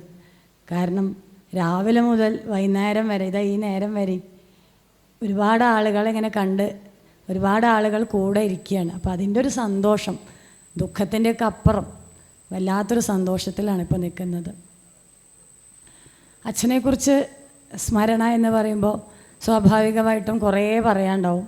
അതുകൊണ്ട് നമ്മുടെ ഈ വൈകിയ വേളയിൽ കഥകളി തുടങ്ങാറായി. വളരെ ചുരുങ്ങിയ കുറച്ച് വാക്കുകളിൽ ഞാനതിനെ ഒരു 3 വിഭാഗങ്ങളാക്കി തിരിക്കുകയാണ്. അച്ഛനെന്നുള്ള വ്യക്തി, അച്ഛനെന്ന ഗുരു, അച്ഛനെന്ന പഠിതാവ്. അങ്ങനെ പറയാനാണ് എനിക്കിഷ്ടം. മുരളി മാഷ് ഇവിടെ സൂചിപ്പിച്ചിരുന്നു മുമ്പേ ഈ പഠിക്കുന്ന കാര്യം. അച്ഛനെന്ന ഗുരു ഒരു പക്ഷേ ചെറുപ്പം മുതൽ അച്ഛനെ സത്യം പറഞ്ഞാൽ അറിയില്ല. അതന്നെയാണ് ഞാൻ കുറച്ച് പറയുക. അച്ഛനെ അറിയില്ല. ഒരു ചെറുപ്പകാലത്തൊന്നും ഞങ്ങൾക്ക് എനിക്ക് അനിയത്ര കാര്യമല്ല, എൻ്റെ കാര്യമാണ്. എനിക്ക് അച്ഛനെ അറിയില്ല. അന്ന് അച്ഛനേക്കാൾ ഒന്നാമത് കൂട്ടുകുടുംബമാണ്. അപ്പന്മാർ, വല്യച്ഛന്മാർ, അച്ഛമ്മളേർ, അങ്ങനെ എല്ലാവരും ഉണ്ട്. മുത്തശ്ശന്മാർ, മുത്തശ്ശിമാർ. അതുകൊണ്ട് തന്നെ അച്ഛനെ അറിയില്ല. തമാശയ്ക്ക് പറഞ്ഞാൽ എൻ്റെ കൂടെയുള്ള ദിവ്യ ഞാനും കൂടി തല്ലോടും. അവൾ പറയും എൻ്റെ അച്ഛൻ സൗദിയിലാണ് പറയും, ഞാൻ പറയും എൻ്റെ അച്ഛൻ കണ്ണൂരാ പറയും. അതുമാത്രമാണ് അച്ഛനെക്കുറിച്ച് പറയാനുള്ള ഒരു കാര്യം. അച്ഛനെ കണ്ടിരുന്നില്ല. ഒരു പ്രായം വരെ അച്ഛനെ അറിയില്ല. രാവിലെ രാജോട്ട സൂചിപ്പിച്ചു 84 ആ സമയം എനിക്കിന്ന് 4 വയസ്സാണ്. അന്ന് ചെറുകുന്നിക്ക് കൊണ്ടുപോകുന്നു. അമ്മയാണ് അപ്പോഴും മുമ്പിലുള്ളത്. അച്ഛനെ ഞാൻ കാണുന്നില്ല. അവിടെ ചെന്നിട്ടും അച്ഛനെ അല്ല കാണുന്നത്. അവിടെ ചെന്ന് നേരെ ആസ്തികാലയത്തിൽ ചെന്ന് വിജയേട്ടൻ, അവിടെ പാട്ട് പഠിപ്പിക്കുന്ന വിജയേട്ടൻ തന്നൊരു ശർക്കരപ്പെട്ട ഓർമ്മ, അച്ഛനെ ഓർമ്മയില്ല. വീണ്ടും അവിടെ കളരികളിൽ ഏട്ടന്മാർ, ഇവിടെ എഴുത്തിമാർ, പ്രസിദ്ധ എഴുത്തി, പ്രീത എഴുത്തി, ദിവ്യ, അങ്ങനെ അവിടെ നിന്ന് പോയി. ഇവിടെ കുറേ ഏട്ടന്മാരാണ്. ഏട്ടന്മാരെ കാണുന്നു, അച്ഛനെ കാണുന്നില്ല. അല്ലെങ്കിൽ അച്ഛൻ വേണം, അച്ഛൻ്റെ അങ്ങനെ ഒരു കെയർ വേണം, വാത്സല്യം വേണം. അതൊന്നും വിഷയമല്ല അന്നത്തെ കാലം. ഇന്നത്തെ പോലത്തെ അന്നത്തെ വിഷയങ്ങളും ഇന്നത്തെ കുട്ടികളൊക്കെ നമ്മൾ അനുഭവിക്കണം അന്നത്തെ വിഷയങ്ങളും അന്ന് അതൊന്നും വിഷയമല്ല. കാരണം വേറൊന്നും ആവില്ല. ഇല്ലത്ത് അതിലേറെ വാത്സല്യം തരുന്ന മുത്തശ്ശിമാർ, മുത്തശ്ശൻ, അപ്പന്മാർ, വല്യച്ഛന്മാർ, അച്ഛമ്മളേരെ, എഴുത്തിമാർ, ചെറിയമ്മമാർ ഉള്ളത് കൊണ്ടായിരിക്കാം. അച്ഛൻ്റെ കാര്യത്തിൽ എനിക്ക് പറയുമ്പോൾ അച്ഛൻ്റെ ഏറ്റവും സുവർണകാലം തന്നെയായിരുന്നു അസ്ഥികാലയത്തിലെ കാലം. ആ കാലത്ത് 1 മാസമോ 2 മാസമോ ഞാൻ അവിടെ ഉണ്ടായിട്ടുള്ളൂ. ആ സമയത്തൊക്കെ ഞാൻ കാണുന്നത് അച്ഛനെയല്ല ആശാനെയാണ്. സുനിലേട്ടനെയും രാജുവേട്ടനെയും മീരച്ചേച്ചിയും ദേവേട്ടൻ, ഗോപേട്ടൻ, ഇവരെയൊക്കെ പഠിപ്പിക്കുന്ന ഒരു ആശാനെ അല്ലെങ്കിൽ ഒരു ഗുരുവിനെ ഞാൻ കാണുന്നത്, അച്ഛനെ അല്ല. അതിനുശേഷം വീണ്ടും അച്ഛൻ ചെറുകുന്നിൽ കഴിഞ്ഞ് ഞങ്ങളുടെ സ്കൂൾ കാലം. ഈ സമയത്തൊക്കെ ഞങ്ങളിവിടെ ഡാൻസ് പഠിക്കുന്നു. അത് പഠിപ്പിക്കാൻ കൊണ്ടുചെന്നേക്കുന്നത് വല്യച്ഛനാണ്. പരിപാടി ഉണ്ടാവുന്നു, നളിനിച്ചെറിയമ്മ, വല്യമ്മ കൊണ്ടുപോകുന്നു, അമ്മ ഉണ്ടാവും. ഇത്രയൊക്കെ ഉള്ളൂ. അച്ഛൻ അന്നൊന്നും ചിത്രത്തിലില്ല സത്യം പറഞ്ഞാൽ. ഗുരു അവിടെ തുടങ്ങുന്നത് 6ാം ക്ലാസ് 7ാം ക്ലാസ് പ്രായത്തിൽ കഥകളി പഠിക്കാൻ തുടങ്ങുമ്പോഴാണ് ആശാനാവുന്നത് അച്ഛൻ എന്ന ഗുരു. ഇന്ദിര ടീച്ചർ, ഇവിടെ കലാമണ്ഡലം ഇന്ദിര ടീച്ചർ ഇവിടെ പഠിപ്പിച്ചിരുന്നു. ചിട്ടയായ പഠനം, നല്ല പേടിയാണ്. അതിലും വലുതാണ്, പിടിച്ചേലും വലുതാ മടയിലെന്ന് പറഞ്ഞ പോലെ അച്ഛൻ്റെ പഠിപ്പിക്കൽ അതിലും അപ്പുറമായിരുന്നു. മകളാണെന്നുള്ളൊരു മകൾ വേണ്ട, ഇല്ലത്തൊരു കുട്ടിയാണ് എന്നുള്ളൊരു പരിഗണന പോലും ഇല്ലാതെ വളരെ ചിട്ടയായിട്ട് പേടിച്ച് പഠിച്ച കഥകളി. അങ്ങനെ ഗുരു ശിഷ്യ എന്നൊക്കെ പറയാം, അത്രയൊന്നും പഠിച്ചിട്ടില്ല. അച്ഛൻ പലരോടും പറയണ്ടായിരുന്നു, കുട്ടികളെ കഥകളി പഠിപ്പിച്ചിട്ടില്ലേ എന്ന് ചോദിച്ചാൽ അച്ഛൻ പറയും, ആസ്വദിക്കാനുള്ളതൊക്കെ പഠിപ്പിച്ചിട്ടുണ്ട്, കഥകളി കാണാൻ മുമ്പിലിരിക്കാനും പഠിപ്പിച്ചിട്ടുണ്ടെന്ന് അച്ഛൻ പറയണത് ഞാൻ കേട്ടിട്ടുണ്ട്. അത്ര തന്നെ അവകാശപ്പെടാനുള്ളൂ. കഥകളി പഠിച്ചിട്ടില്ല, കഥകളി കാണാൻ പഠിച്ചിട്ടുണ്ട് കുറേയൊക്കെ. എന്തായാലും ആ ഗുരു അവിടുന്ന് പിന്നെ പഠിപ്പിക്കുന്നു. അതുമാത്രമല്ല, നമ്മളെവിടെ പോയാലും കഥകളി കളിച്ചോളണം. അച്ഛൻ മുട്ടി അവിടെ കണ്ട സ്റ്റൂളുമ്പിൽ കോലോണ്ട് മുട്ടി നമ്മളെ കളിപ്പിക്കും. പാട്ട് എല്ലാവരും പറഞ്ഞ പോലെ അച്ഛൻ തന്നെ പാടും, അച്ഛൻ തന്നെ കൊട്ടും. എനിക്ക് വയ്യ എന്ന അവിടെ ഒരു വാക്കില്ല. പല സ്ഥലങ്ങളിലും ഇല്ലങ്ങളിലൊക്കെ അച്ഛൻ്റെ കൂടെ പോവും കളി കാണാനാം, അല്ലെങ്കിൽ അച്ഛൻ്റെ കൂടെ പോകുമ്പോൾ നമുക്ക് മടിയുണ്ട്, പക്ഷെ എതിർത്ത് പറയാൻ വയ്യ, പേടിയാണ് അച്ഛൻ. അപ്പോൾ അതാ ഞാൻ പറഞ്ഞ ചെറുപ്പകാലങ്ങളിലൊന്നും അച്ഛൻ എന്നുള്ള ആ അച്ഛൻ്റെ വാത്സല്യമോ അതൊന്നുമല്ല. അതിനേക്കാൾ അച്ഛനിലെ ആശാൻ, അച്ഛനിലെ ഗുരുവിനെയാണ് എപ്പോഴും ഞാൻ കണ്ടിട്ടുള്ളത്. പിന്നെ ഒരു പക്ഷേ കുറച്ചും കൂടി കാലശേഷം പ്രീ ഡിഗ്രി കാലത്ത് ഞാൻ പുതിയ ഒരു നാടകം എന്നുള്ള മേഖലയിലേക്കൊക്കെ കടന്നപ്പോൾ രാജപ്പൻ്റെ കൂടെ നാടകത്തിന് വിടും. അത് ഞാൻ ചോദിച്ചിട്ടാണോ എനിക്കറിയില്ല, അതോ രാജപ്പ സംസാരിച്ചോ എനിക്കറിയില്ല. ഞാൻ നാടകക്കാരിയായ കുഴപ്പമില്ല എന്ന് അച്ഛൻ വിചാരിച്ചു, അതും അറിയില്ല. അപ്പോഴാണ് അച്ഛൻ വീണ്ടും ഗുരു എന്നുള്ള, അവിടെ അച്ഛനുമുണ്ട് ഗുരു, അച്ഛൻ്റെ വേവലാതികളുണ്ട്. കാരണം ഒരു നാടകത്തിന് പോവുക, ഒരു പെൺകുട്ടി, അതൊക്കെ അതിൻ്റേതായിട്ടുള്ള കുറേ വശങ്ങളുണ്ട്. എങ്കിൽ പോലും അച്ഛൻ്റെ വേവലാതികളും ഞാൻ പഠിക്കായ ഉഴപ്പൽ അതൊക്കെ ഉണ്ട്. അപ്പോൾ അച്ഛൻ്റെ വേവലാതികൾ ഞാൻ അവിടെ കുറേശ്ശെ കാണാൻ തുടങ്ങിയിട്ടുണ്ട്. എങ്കിലും ഗുരു തന്നെയാണ് അവിടെയും, ആശാൻ തന്നെയാണ് പ്രധാനം. പിന്നെ കുറേ കാലം ഞാൻ കഥകളി കളിച്ചിരുന്നില്ല. അപ്പോഴേക്കും വിവാഹം കഴിയുന്നു, മക്കൾ പേരക്കുട്ടികളായതോടുകൂടി അച്ഛൻ കൃത്യമായ അച്ഛൻ എന്ന് മാറി മുത്തശ്ശനായി മാറുകയാണ്. അന്ന് മുതൽ, അല്ലെങ്കിൽ കൃത്യമായ അപ്പോഴായിരിക്കും അച്ഛൻ്റെ വാത്സല്യം മുഴുവൻ ഞങ്ങൾ കാണാൻ തുടങ്ങിയത്.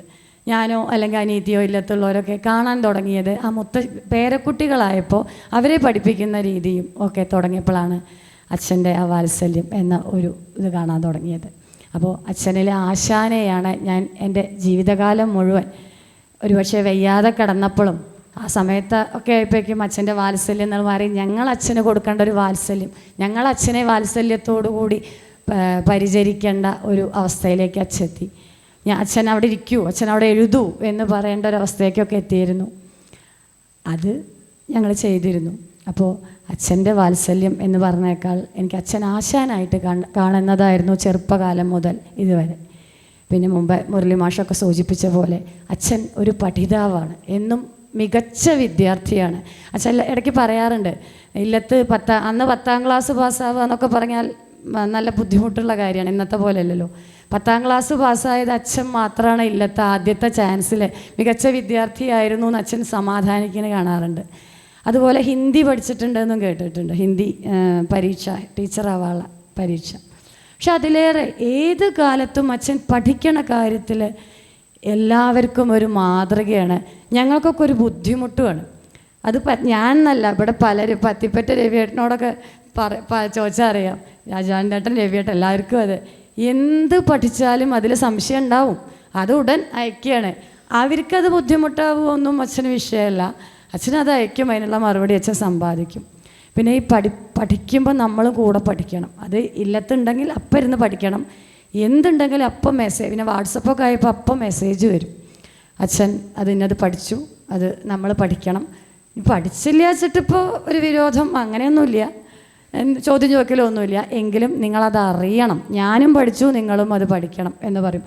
നമ്മുടെ ഒരു ബന്ധുക്കുട്ടി പറയും, മുത്തശ്ശനോട് പെട്ടെന്നൊരു സംശയം പോയി ചോദിക്കാൻ പാടില്ല, കാരണം പെട്ടെന്ന് ചോദിച്ചാൽ മുത്തശ്ശൻ അതിൻ്റെ ഇപ്പുറവും അപ്പുറവും പറയും, അതിലത്തെ പറയാൻ ചിലപ്പോൾ മുത്തശ്ശന് പഠിക്കേണ്ടി വരും, അതുകൊണ്ട് അങ്ങനെ ചോദിക്കാൻ പാടില്ല പറയും.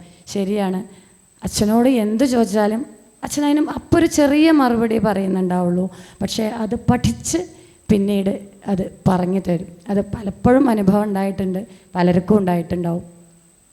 പഠിക്കാനുള്ള കഴിവ് പറഞ്ഞു. ഏറ്റവും വളരെ അത്ഭുതമായി തോന്നിയത് അച്ഛൻ്റെ കമ്പ്യൂട്ടർ പഠനമാണ്. ദീർഘിപ്പിക്കുകയല്ല, എങ്കിലും അത് സൂചിപ്പിക്കണമല്ലോ.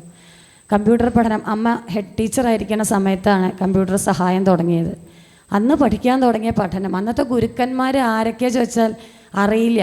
മുമ്പ് പറഞ്ഞു ഇവിടെ ആരോ, ഏത് പ്രായത്തിലുള്ളവരോടും അച്ഛൻ സംശയം ചോദിക്കും, പഠിക്കും.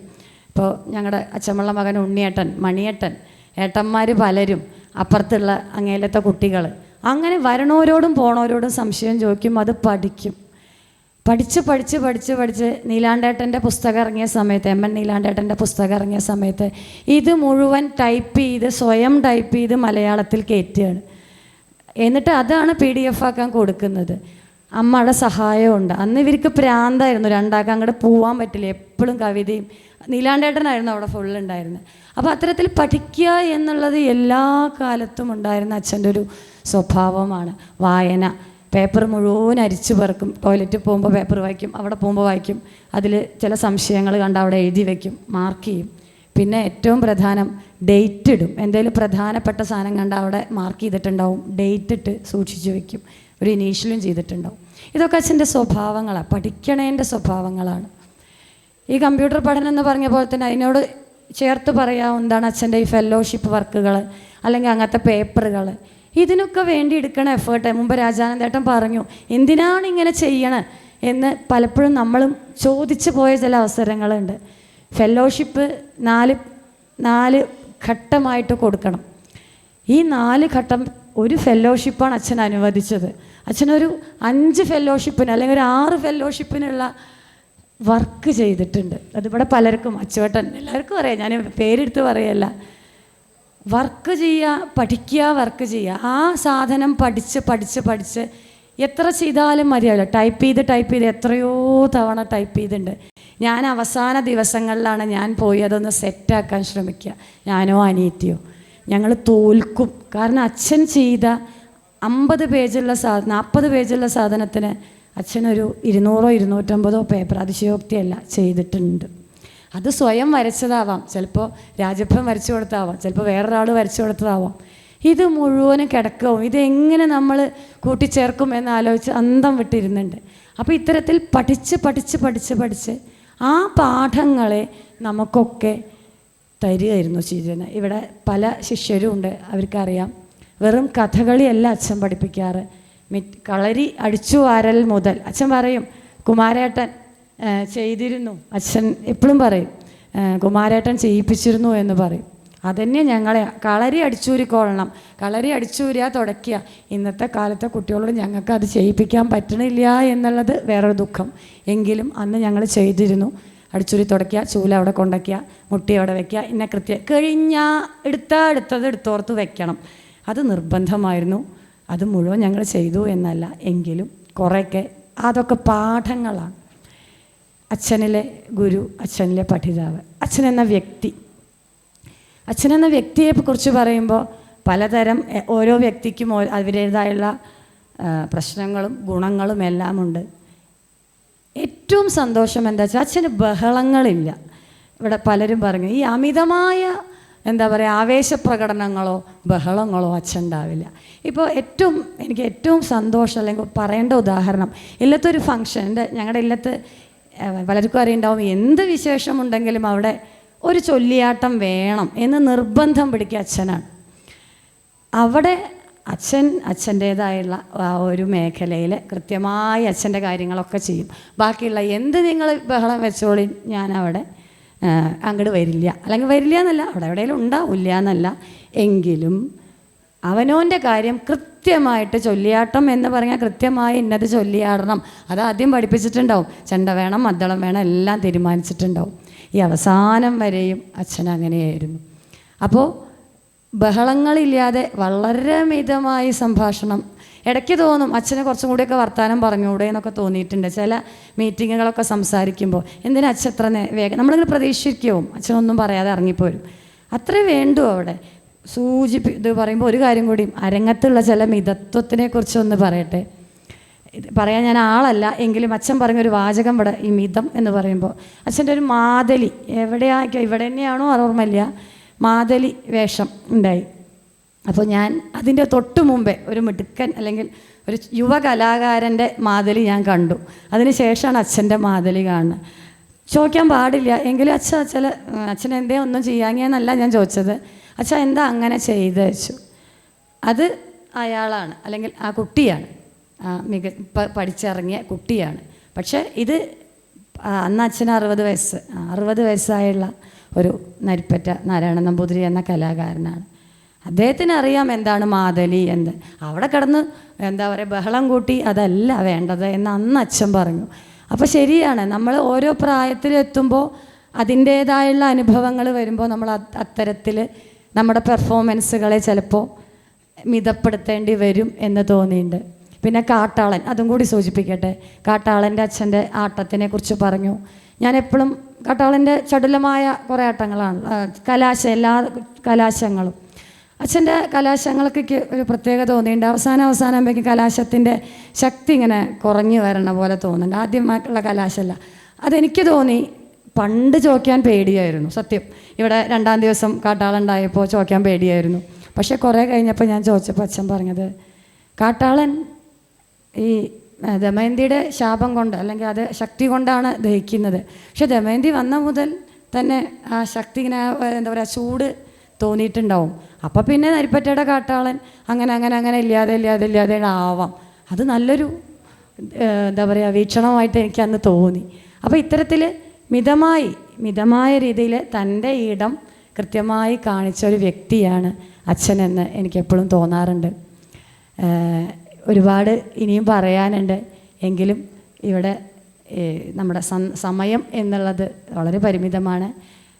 എൻ്റെ ദൗത്യമല്ല എങ്കിൽ പോലും നന്ദി പറയാനുള്ള ശ്രീകുട്ടൻ വരുന്നുണ്ടെങ്കിൽ പോലും ഇത് പറയാതെ പോയാൽ എനിക്ക് വിഷമാണ്. രാവിലെ മുതൽ ഇതുവരെ നടന്ന ചടങ്ങ് ഇത്രയും നമ്മൾ വിചാരിച്ചതിലും അപ്പുറം എന്ന് തന്നെ പറയട്ടെ നടത്താൻ കഴിഞ്ഞാൽ വളരെ സന്തോഷമുണ്ട്. അച്ഛൻ്റെ ശിഷ്യരെ എന്ന് പറഞ്ഞാൽ സ്ഥാപനത്തിലെ ശിഷ്യർ പറഞ്ഞാൽ വളരെ വിരലിൽ എണ്ണാവുന്ന ശിഷ്യരേ ഉണ്ടാവുള്ളൂ. പക്ഷേ അതിലപ്പുറം ഒരു വലിയ ശിഷ്യ സമ്പത്ത് ഞാൻ ഇതിൻ്റെ ഇടയിൽ വിട്ടുപോയൊരു കാര്യമുണ്ട്, സോറി. നവോദയ പഠിപ്പിക്കൽ പഠനം എന്നുള്ള നവോദയ വിദ്യാലയം, അവിടുത്തെ കുട്ടികൾ ഇവിടെ ഉണ്ട്. അവിടെ അച്ഛൻ എന്ത് പഠിപ്പിച്ചു എന്നുള്ളത് അവരെന്നും പറയണതാണ്, ഞാൻ പറയേണ്ട ആവശ്യമില്ല. അപ്പോൾ അത്തരം കുറേ ശിഷ്യന്മാരുടെ ഒരു പിൻബലത്തോടു കൂടിയിട്ടാണ് ഞാൻ അടക്കമുള്ള ശിഷ്യകൾ, ഞാനും ഗിരിജയും. മകള് എന്നതിനേക്കാൾ പറയാനിഷ്ടം ശിഷ്യയാണ്. നരിപ്പറ്റ നാരായണൻ നമ്പൂതിരിയുടെ ശിഷ്യയാണ്. അതുപോലെ നരിപ്പറ്റ നാരായണൻ നമ്പൂതിരി പഠിപ്പിച്ച വിദ്യാർത്ഥിനിയാണ്, അല്ലെങ്കിൽ നരിപ്പറ്റ നാരായണൻ നമ്പൂതിരിയുടെ കൂടെ നടന്ന ഒരു വ്യക്തിയാണ് എന്നൊക്കെ പറയാനാണ് എനിക്കിഷ്ടം. മറ്റു പല ശിഷ്യർക്കും അത് തന്നെയാവും ഇഷ്ടം. ഇനിയും ഒരുപാട് കാര്യങ്ങളുണ്ട്. എന്തായാലും കുറേ സ്വപ്നങ്ങൾ ഇനിയും ബാക്കിയുണ്ട്. അത് രാജാണ്ടേട്ടനും മറ്റു പലരുമായിട്ട് ഞാൻ ഷെയർ ചെയ്തിട്ടുണ്ട്. നമുക്ക് എല്ലാ കൊല്ലവും ഇത് നടത്താനുള്ള ഊർജം ഞങ്ങൾക്ക് ഇന്ന് കിട്ടിക്കഴിഞ്ഞിട്ടുണ്ട് എല്ലാ തരത്തിലും. അപ്പോൾ എന്തായാലും ഇതൊരു പിതൃസ്മരണ എന്നൊരു സാധനം ആദ്യമായിട്ട് ഒരു അനുസ്മരണ സമ്മേളനത്തിൽ ഉണ്ടാവുന്നത് ഏറ്റവും സന്തോഷം. എന്താ വെച്ചാൽ അത് വിചാരിച്ചെന്തിയ ചെയ്യാൻ പറ്റിയെന്നല്ല, എങ്കിലും വല്ലാതെ പ്രശ്നങ്ങളൊന്നും ഇല്ലാതെ എനിക്ക് നിർവഹിക്കാൻ കഴിഞ്ഞു. അച്ഛൻ്റെ അനുഗ്രഹം എന്നും ഞാൻ ഇവിടെ ഈ വേദിയിൽ നിൽക്കുമ്പോൾ പറയുന്നൊരു വാചകമുണ്ട്, ഒന്നിനും പിന്നാക്കം നിൽക്കരുത്. നമുക്ക് കിട്ടുന്ന വേദികൾ നിങ്ങൾ എന്താ പറയുക ചെയ്തോളണം, അവിടെ ചെയ്തോളണം എന്ന് പറയാറുണ്ട്. അച്ഛൻ്റെ ഓർമ്മകൾക്ക് മുമ്പ് ഞങ്ങളെല്ലാ മക്കളും, ഞാനും അനിയത്തിയും എഴുത്തിമാരും അനിയന്മാരും ഏട്ടന്മാരും എല്ലാ മക്കളും പ്രണാമം അർപ്പിച്ചുകൊണ്ട് നന്ദി. ഈ അനുസ്മരണ ചടങ്ങ് ഇവിടെ പൂർണ്ണമാവുകയാണ്. ഇത് ചടങ്ങിന് നന്ദി പ്രകാശിപ്പിക്കുന്നത് തിലോദകം സംഘാടക സമിതിയുടെ കൺവീനർ കൂടിയായ ശ്രീദേവൻ ചെറുമിറ്റമാണ്. ശ്രീദേവനെ ക്ഷണിക്കുന്നു. ഏവർക്കും നമസ്കാരം. കഴിഞ്ഞ വർഷം ഇതേ ദിവസം കാറൽമണ്ണ നരിപ്പറ്റ വീട്ടുവളപ്പിൽ കണ്ട ആ ഒരു ജനാവലി ഇന്ന് ഇവിടെയും കണ്ടതിൻ്റെ സന്തോഷം എങ്ങനെ പറഞ്ഞറിയിക്കണം എന്നറിയില്ല. ആ സന്തോഷം പങ്കുവെച്ചുകൊണ്ട് ഞാൻ എൻ്റെ കർത്തവ്യത്തിലേക്ക് കടക്കുന്നു. ഇന്ന് ഈ ചടങ്ങിന് സ്വാഗതമർപ്പിച്ച കുഞ്ചുനായ ട്രസ്റ്റിൻ്റെ സെക്രട്ടറി പീതാംബരേട്ടൻ ആദ്യം മുതലേ എല്ലാം കൊണ്ടും നമ്മുടെ കൂടെയുണ്ട്. പീതാംബരേട്ടന് നമ്മുടെ ഒരു കുടുംബാംഗത്തിനെ പോലെ തന്നെയാണ്. പീതാംബരേട്ടന് നന്ദി പറയുന്നു. അതേപോലെ അധ്യക്ഷസ്ഥാനം അലങ്കരിച്ച കുഞ്ചുനായ ട്രസ്റ്റിൻ്റെ ചെയർമാൻ മുത്തശ്ശൻ്റെ ഏറ്റവും അടുത്ത സുഹൃത്തു കൂടിയായ ഡോക്ടർ TS മാധവൻകുട്ടി ഡോക്ടർക്കും നന്ദി പറയുന്നു. ഉദ്ഘാടനം നിർവഹിച്ചത് മട്ടന്നൂർ ആശാനാണ്. ആശാനെ പറ്റിയിട്ട് എനിക്കൊരു ഓർമ്മ കൂടി പറയട്ടെ. ഞാൻ മുത്തശ്ശൻ്റെ പഴയ ഫോണിൽ നമ്പറുകൾ സേവ് ചെയ്യുമ്പോൾ ഒരു ക്ലോസ് സർക്കിളിലുള്ള ആൾക്കാരെയൊക്കെ ലെറ്റർ വെച്ചിട്ടാണ് സേവ് ചെയ്യുക. മട്ടന്നൂരാശാൻ M എന്നാണ് സേവ് ചെയ്തിരുന്നത്. അപ്പോൾ മുത്തശ്ശൻ്റെ ആ M മട്ടന്നൂരാശാൻ നമുക്ക് എല്ലാവർക്കും പ്രിയപ്പെട്ട പത്മശ്രീ മട്ടന്നൂർ ശങ്കരൻകുട്ടിമാരാർ മട്ടന്നൂരാശാൻ ഞങ്ങളുടെ എല്ലാവരുടെയും പേരിലുള്ള നന്ദി അറിയിക്കുന്നു. ആശാൻ്റെ കാര്യം പറഞ്ഞ പോലെ തന്നെ പറയേണ്ടതില്ല. ഹരിസാറായിരുന്നു. ഹരിസാർക്കും ഞങ്ങളുടെ കുടുംബാംഗങ്ങളുടെയും ശിഷ്യരുടെയും പേരുടെ എല്ലാ നന്ദി അറിയിക്കുന്നു. ഇതിൻ്റെ ആദ്യം ആലോചന മുതൽക്കേ മുത്തശ്ശൻ്റെ പേരിലുള്ളൊരു അവാർഡിന് പകരം ഒരു സഹായനിധി എന്നുള്ള നിലയ്ക്ക് കൊണ്ടാടാമെന്ന് വിചാരിച്ചിരുന്നു. അത് ഏറ്റുവാങ്ങിയ ആർദ്രം പാലിയേറ്റീവ് കെയർ ചെർപ്പളശ്ശേരി അവിടുത്തെ പ്രസിഡൻ്റായിട്ടുള്ള ഹുസൈൻ സാർ, അദ്ദേഹത്തിനും നന്ദി പറയുന്നു. പിന്നീട് ഇന്ന് ഇതിൻ്റെ ഈ തിലോദകം എന്ന പേര് നാമനിർദ്ദേശം ചെയ്തത് എൻ്റെ ഗുരുനാഥരായിട്ടുള്ള ശ്രീ നെടുമ്പള്ളി രാമോഹൻ, മീര രാമോഹൻ, രാമേട്ടനും മീരോപ്പളും പ്രത്യേകം നന്ദി പറയുന്നു. അതുപോലെ തന്നെ ഇതിൻ്റെ ആദ്യ ആലോചന മുതൽക്ക് തന്നെ നമുക്ക് പൂർണ്ണമായിട്ടുള്ള ശക്തി തന്നത് മറ്റാരുമല്ല, ട്രസ്റ്റിൻ്റെയും കാറൽമണ്ണയുടെയും ചെർപ്പളശ്ശേരിയുടെയും എല്ലാവരുടെയും സ്വകാര്യ അഹങ്കാരമായിട്ടുള്ള പ്രിയപ്പെട്ട രാജാനന്ദേട്ടനാണ്. രാജാനന്ദേട്ടന് ഞങ്ങളുടെ കുടുംബത്തിൻ്റെ എല്ലാ നന്ദിയും പറയുന്നു. ഇന്ന് രാവിലെ മുതൽ ഇവിടെ ഉണ്ടായിരുന്ന പരിപാടികൾ എല്ലാവരും കണ്ടിട്ടും കേട്ടിട്ടും ഉണ്ടാവും. പരിപാടികളിൽ പങ്കെടുത്ത സുബ്രഹ്മണ്യാശാൻ മുതൽക്ക് അതേപോലെയുള്ള എല്ലാവരോടും നന്ദി പറയുന്നു. അതേപോലെ ഇന്ന് ഇവിടെ സന്നിഹിതരായിട്ടുള്ള മുത്തശ്ശൻ്റെ ശിഷ്യർക്കും കുടുംബാംഗങ്ങൾക്കും സ്നേഹിതർക്കും ഇന്ന് വന്ന എല്ലാവർക്കും ശിഷ്യന്മാരുടെയും കുടുംബാംഗങ്ങളുടെയും പേരിൽ നന്ദി പറഞ്ഞുകൊണ്ട് നിർത്തുന്നു.